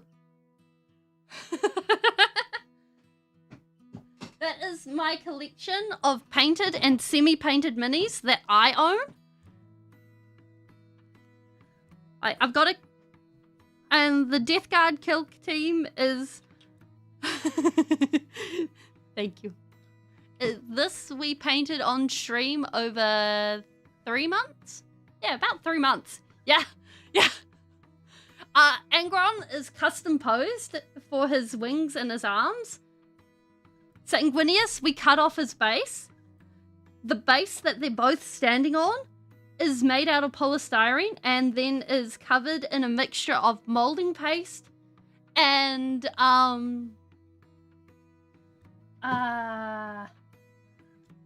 green stuff. Also, I don't have a picture of the other side, but if I do this, this is what the base looks like on the other side.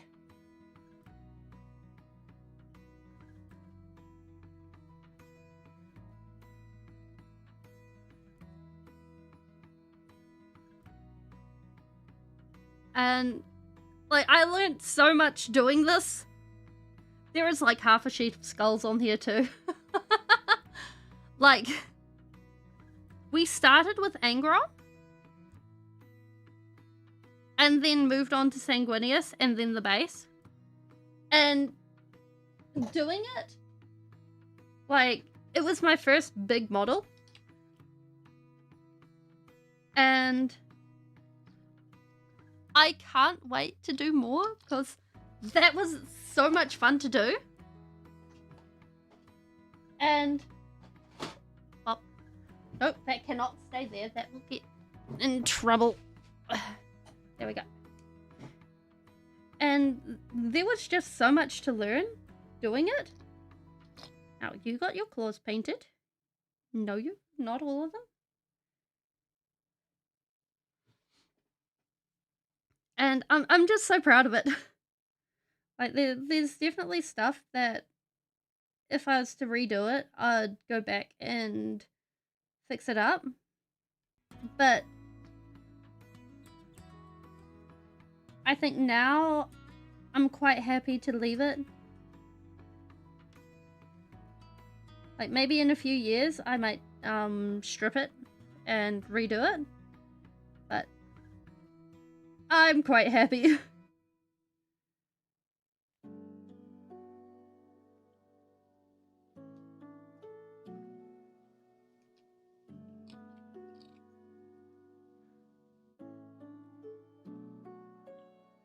Also, I think it's the longest project I've done for a very long time. Because, like, I learned how to do rosettes for Sanguinius's pelt on there and all sorts of other things. So there were a lot of skills that I got to learn doing it. And it was my first attempt at doing green stuff.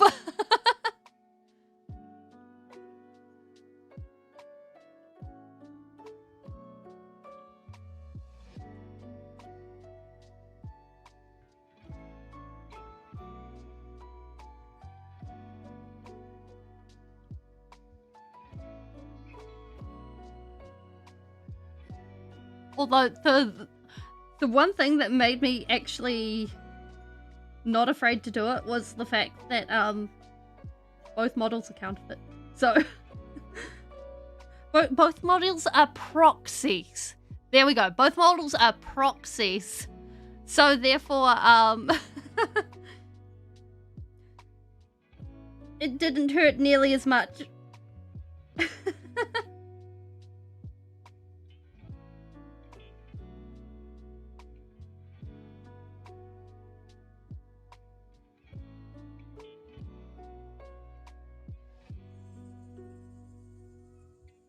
Jones, what's up? You gonna come up? Yeah, come on. The Jones is busy sitting at the door and being like, yo, what's up?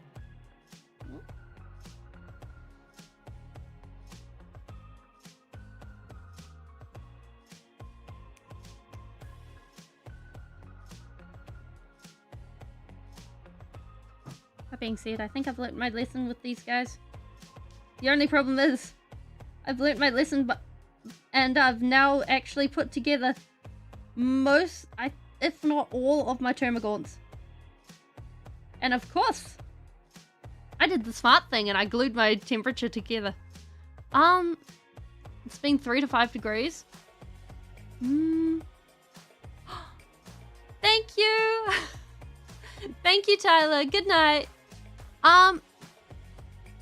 Honestly, I don't keep track of the temperature. I'm just like, is this hoodie weather? Is this not hoodie weather? Or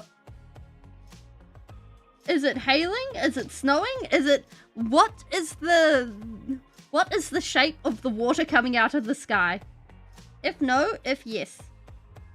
Like, those are the main questions for me. Because temperature can vary wildly. And it can vary wildly even within a few kilometers.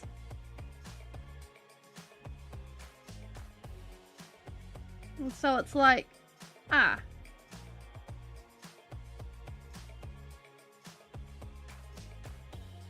That being said, like, New Zealand, like, the top of the North Island in the summer is hitting 35 degrees, and the bottom is hitting, I think it's like 25.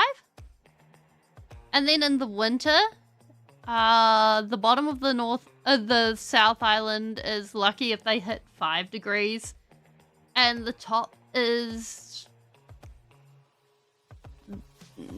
I mean, honestly, they're subtropical. So,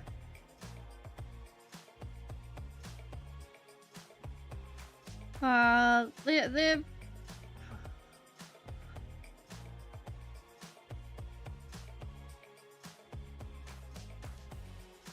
it's a wild range.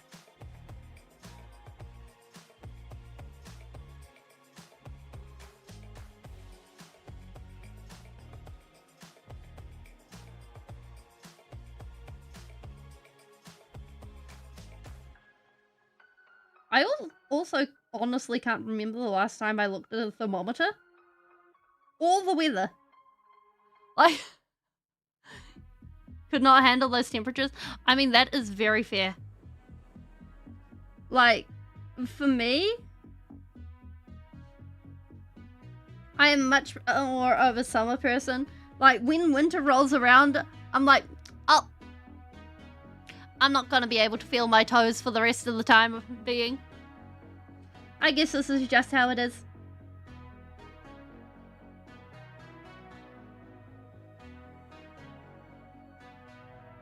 Hey, Lucky.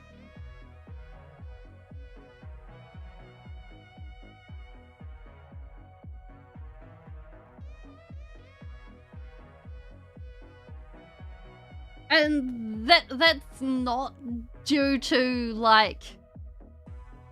That's just my biology. I am a cold-blooded lizard person.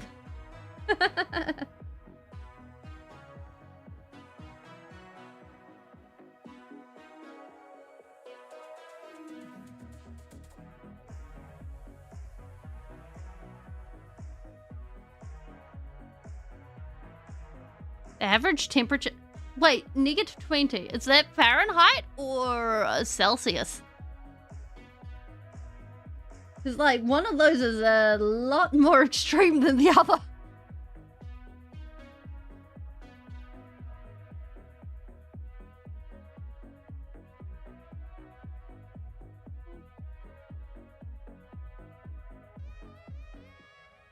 I think I'd be extremely impressed at, like, -20 Fahrenheit. Horrified, even. Celsius? Hey, Nunaman! How you going? We've been busy painting some Tyranids today. Oh my word. That is crazy cold. We're busy putting some hoofses on them. And then we're... We're busy, well, we're mostly done for them. We've played around with some acrylic inks. This one. Look at that. It's an old acrylic ink that I fished out, and then I was like, oh, this is a good idea. Oh no. The evils of no sleep. Wait, which one are we working on? This one. We need more paint. Oh, you are most welcome to hang around here, enjoy the chill vibes,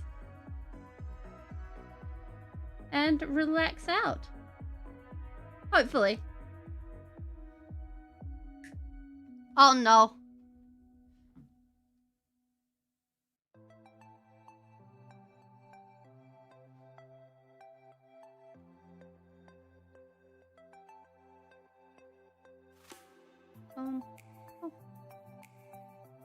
Like, I have a friend who decided it was a good idea to move to the tropics. I heard about that and I was like, I cannot survive that. Like, I go and visit them when it's slightly cooler. I do not remember what time of year that is. Because they're not like on the equator, they're slightly above or below. I don't remember which one it is.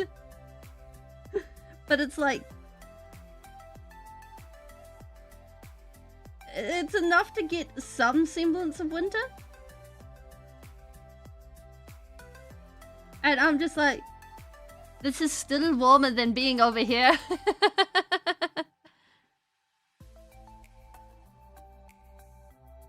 And... like, just the sheer humidity. Like, it's not the heat, it's the humidity. Excuse me.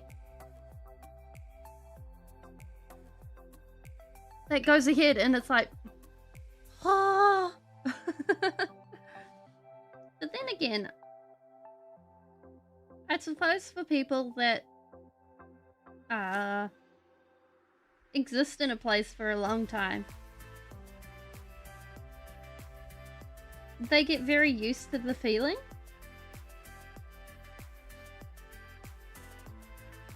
Looking forward to fall. You're not built for 20 degrees Celsius plus. Fair. Like, I used to live in an area that was very high humidity.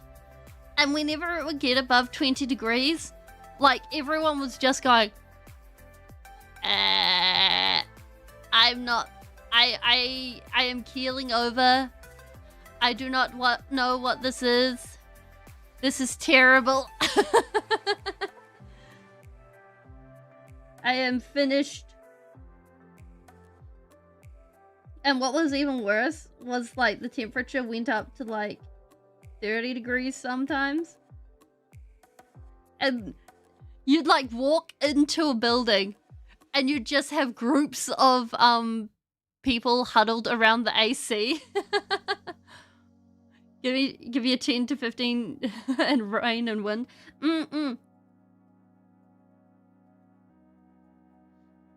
Yeah, like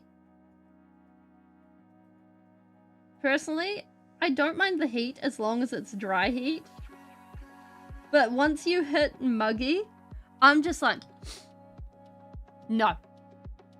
You have ruined it. You have ruined anything above 15 degrees heat. Anything else is just cruel and unusual punishment. But I will gladly take a dry heat of like 30 degrees Celsius. I will go ahead and I will roll out a towel and I will smack my face into it. Yeah. At least it's a dry heat, exactly. Because like, if it's a dry heat, all you have to do is drink the water. If it's a wet heat, then you end up drinking the air, and that sucks on so many levels. Nobody wants to be out there drinking the air. It's sad. It's terrible.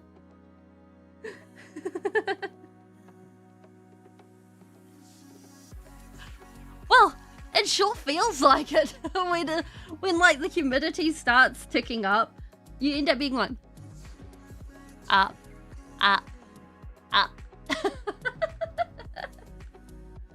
Nobody prepares you for it either. Like, every summer it comes around and it just like, so, I heard you like water. Would you like a little bit of air with your water? And we'll put it everywhere. Everyone will like it. 10 out of 10.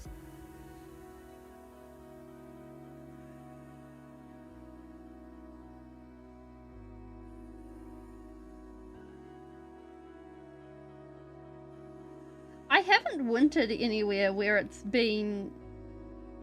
wintered? Wintered sounds like I fly south for the winter. You get snow people panic. Yeah, I haven't managed to end up staying for a full winter where there's been snow and stuff yet on a regular basis.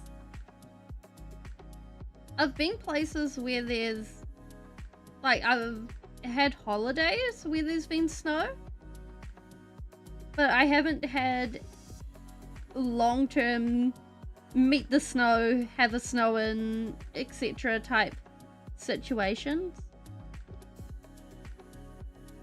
Like, in theory, I would like to actually experience it, but on the other hand, I don't think I would. No snow. Oh, that is sadness. Because, like, snow is very pretty. From an outsider's point of view, snow is very pretty. However, I do understand the fact that that stuff cold. That stuff very cold. That stuff ruined power lines.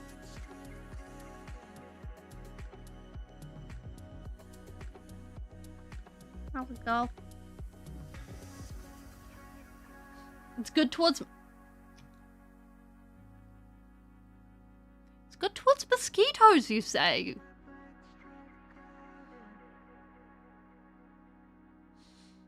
We need more snow. We need to get onto this global cooling. We need more anti-mosquito situations.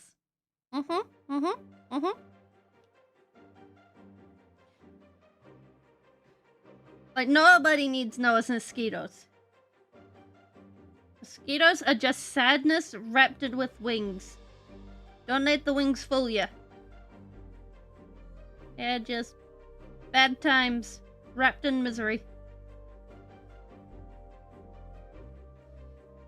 Mm-hmm.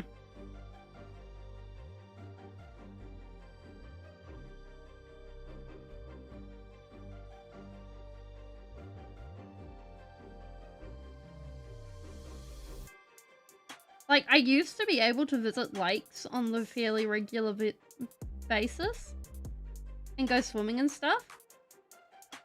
But nowadays, I don't get the chance.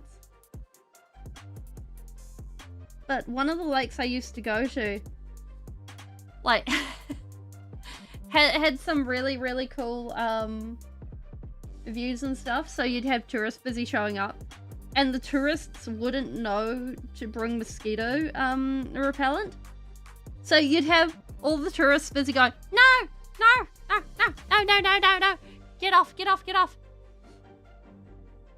And then all the locals busy going, ah, it's so nice not to be the one beeping it. Welcome back. And it'd be really cool. Because, like, you'd be able to go swimming in the lake. And of course, if you were insane enough to go swimming in the winter, you'd also have no one there.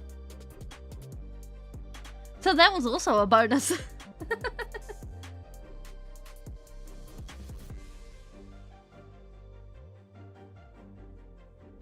So it just depended on how much cold tolerance you wanted to go with.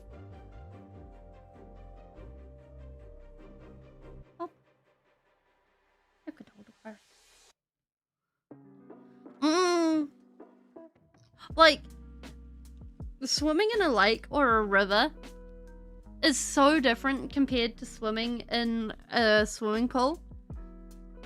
Like, on one hand, you still get in your daily action of swimming, but on the other hand, like, the experience is so different.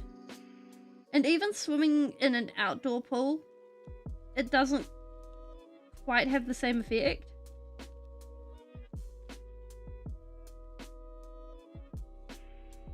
Although I found out something recently.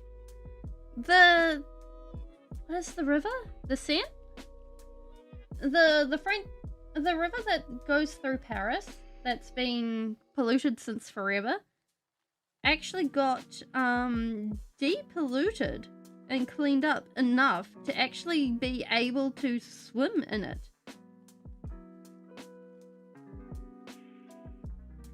And so now there's actual swimming spots dedicated for swimming in the Seine.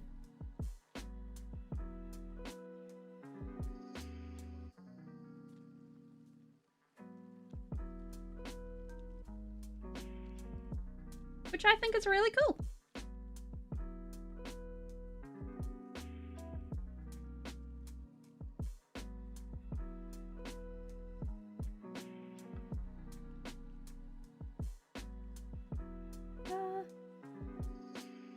There we go.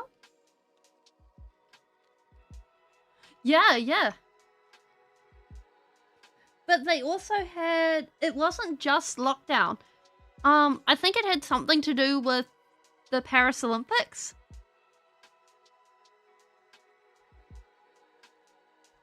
And they tried to get it clean for that.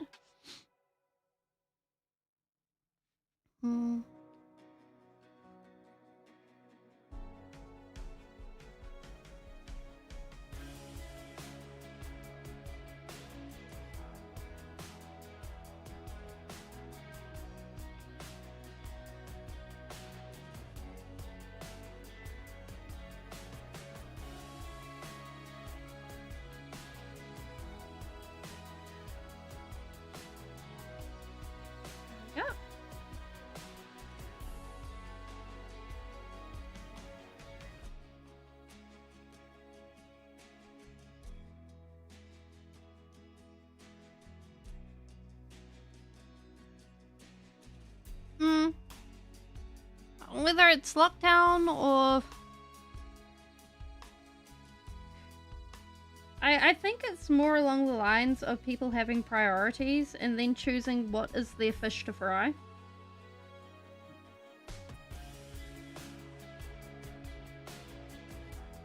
Or what is their most urgent fish to fry?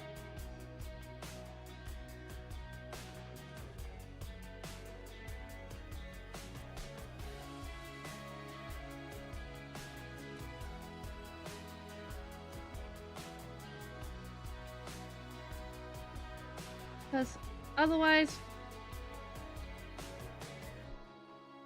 it may not be that way.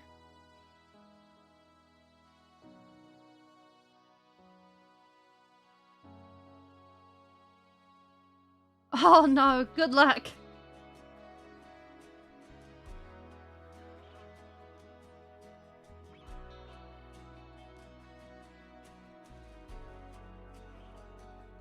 I believe this is our last fella. Or at least the last fella of this batch. Not counting this guy that has managed to somehow avoid getting painted at all today. But hey.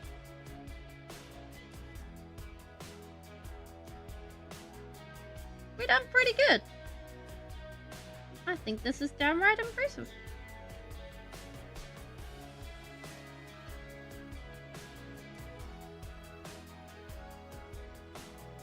Good friends.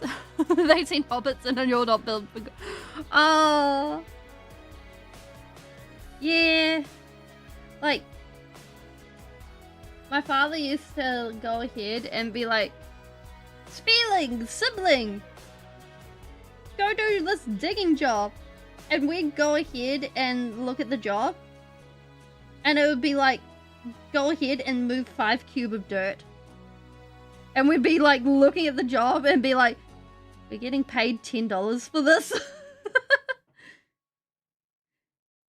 And like, we'd be like, can we be charged a little bit more? And the answer would be, no. And we'd just be like looking at the dirt and being like, we're gonna get so many blisters. And the sadness would creep in. And like, we ended up eventually 150 tons out of... Oh yeah, that's 150 tons. Yep. Actually, no, that sounds about right for gutting a house.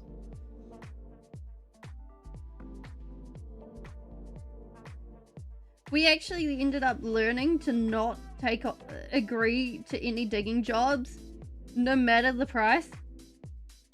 Because if we agreed to the digging job would mysteriously somehow balloon.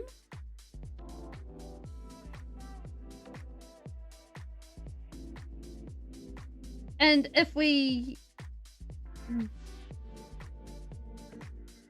pushed for like paid by the hour pay, then it would be oh yeah, it would be great exercise. 10 out of 10.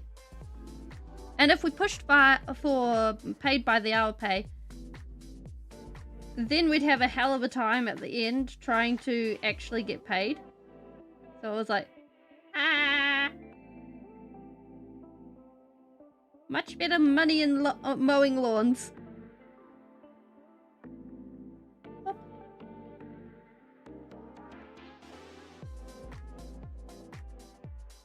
I think with that, we are done for the day.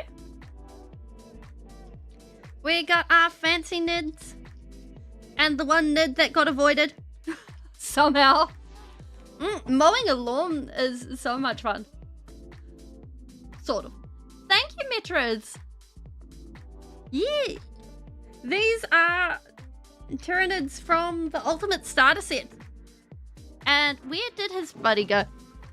This is the fella who started the color scheme. So all the fleshy bits get to be red. Everything else gets to be blue. Except for anything that has wings or possibly special bits. We might make them gold as well. And yeah.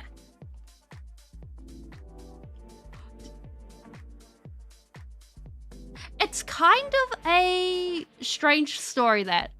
So a friend of mine was like, hey, want to split the ultimate starter set? I want the Marines. And I was like, sure. And then another friend of mine was like, hey, Speeling, you want to go halvesies on this box? And I was like, yeah, sure. And I totally forgot about the other box. So I ended up with 2 boxes of nids. Accidentally. So I've accidentally ended up with a lot more nids than I intended. But then, just to really seal my fate in becoming a Tyranid lover, a few weeks later I saw this guy and I was like, I like him, he's coming home. Because I go for the individual models. I don't actively collect an army.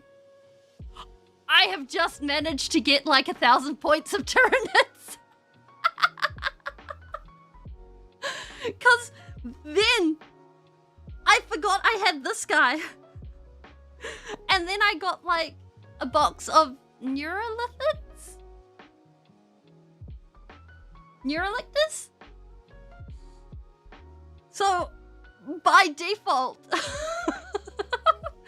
I've started collecting nids. They look cool. Yeah, I jumped into a 1,000-mile hole and I'm not going back. And I mean, on top of that, I also have my Chaos Marine kill team. I've lost the other half of it. I will find it.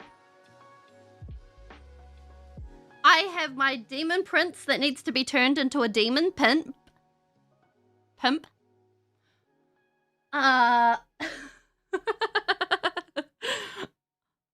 Oh, yeah. Hi. I've done some funny things. I also have... We've shown them off twice already, so we can show them off. Well, we've shown them off once today, but we've also... I like doing the dioramas. This is my vibe. This is a proper picture. Bam. This is what took us. This was our last big thing. It was lots of fun. 10 out of 10. I'm looking forward to doing the next thing, which is the Demon Pimp. Those are proxies. I would not have been able to afford it if they were not. And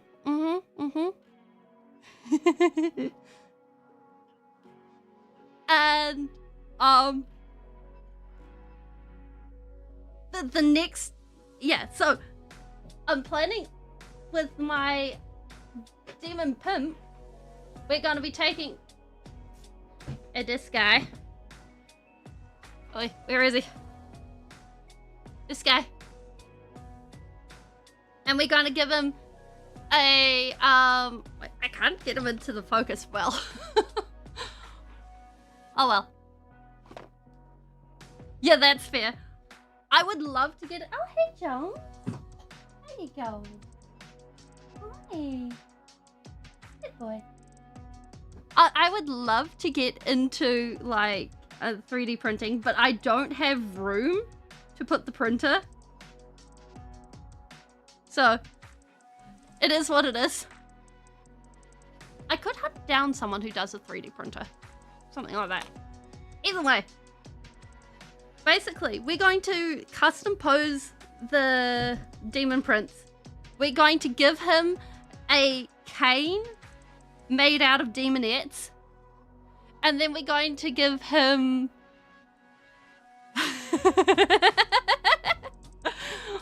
we're going to give him Kairos Fate Weaver's wings. And then we just need to work out some Nergalite bits and some Cordite bits. And then he's a true demon pimp. So, yeah. It's gonna be a while. Because I gotta wait for the bits for him. But other than that, yeah, I think it's gonna be great. But other than that, that's the plans. He's gotta wait till sometime in August for the bits for him to come. Autumn. Oh, no, we need this. Yes, Demon Pimp. P-I-M-P. So this is... Oh, we have squigs. Or night goblins, I suppose. Because these are all from night goblins. There we go. Where's your squid, Kurga? There we go.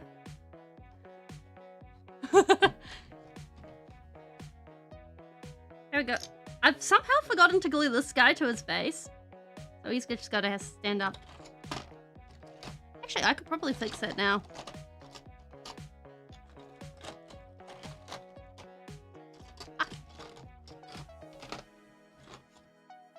There we go. And the other squig herder is... Where is the other squig herder? Is he in here? Yeah, he's in here along with the other two squigs. Just waiting to be painted. And I haven't... I got another squig herd. Because I love squigs. They're so cute. They're so adorable. But I don't like 40k orcs. So seeing the night goblins with these guys, I'm just like, oh, these are glorious. And then like, I like making these guys all colorful and stuff. I think it just looks really cool. So I think it's just so adorable. How did I learn to paint? So I come from painting on canvas, and I come from a traditional art background. So it means that a lot of the stuff that I learnt there, I've translated over to doing here. So whether it's wet blending or my basing, things like that. And like, yeah, I enjoy working in miniature, so I don't have a deck close by. I also go ahead and do,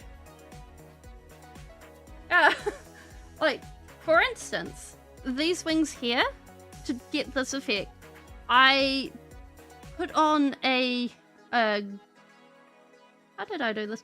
Oh, right, I put on a yellow wash. And then I scraped it off with a cloth. And then I went ahead and I put an ochre in... No, it's not called ochre using... No, it's a Citadel paint. It's not called ochre. It is... What is this called? Avalon Sunset. Wait, is that Avalon Sunset? No, that's not. I can identify paints. I can't identify paints when it's actually a mixed paint. Okay, so I actually put a mixed paint in the edges, and then I went in with a brown to get that effect, and then I went over with a fairly watered down gold ink, because like we've been messing around with acrylic inks today to do the Tyranids. That's what this red is. And like, I much prefer working in a smaller size. Like, this is a plains altar that I've...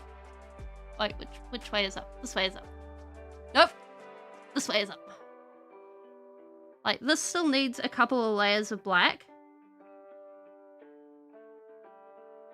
But I like working with all sorts of mediums and then mixing them together. And it's a lot of fun. Yeah.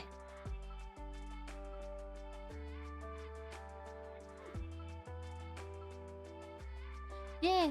Oh, it's all good. I am actually finished for the day. If you're on YouTube, thank you so much for coming. It has been so much fun. Thank you, Beatrice. If you're on Twitch, we will go say hello to someone. Oh, Chimera Paints is open. Oh, not open. Is streaming. Yes, now's your chance. Yeah.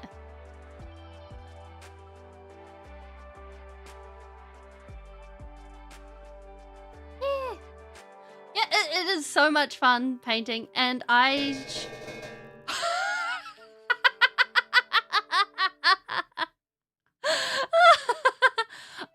stream...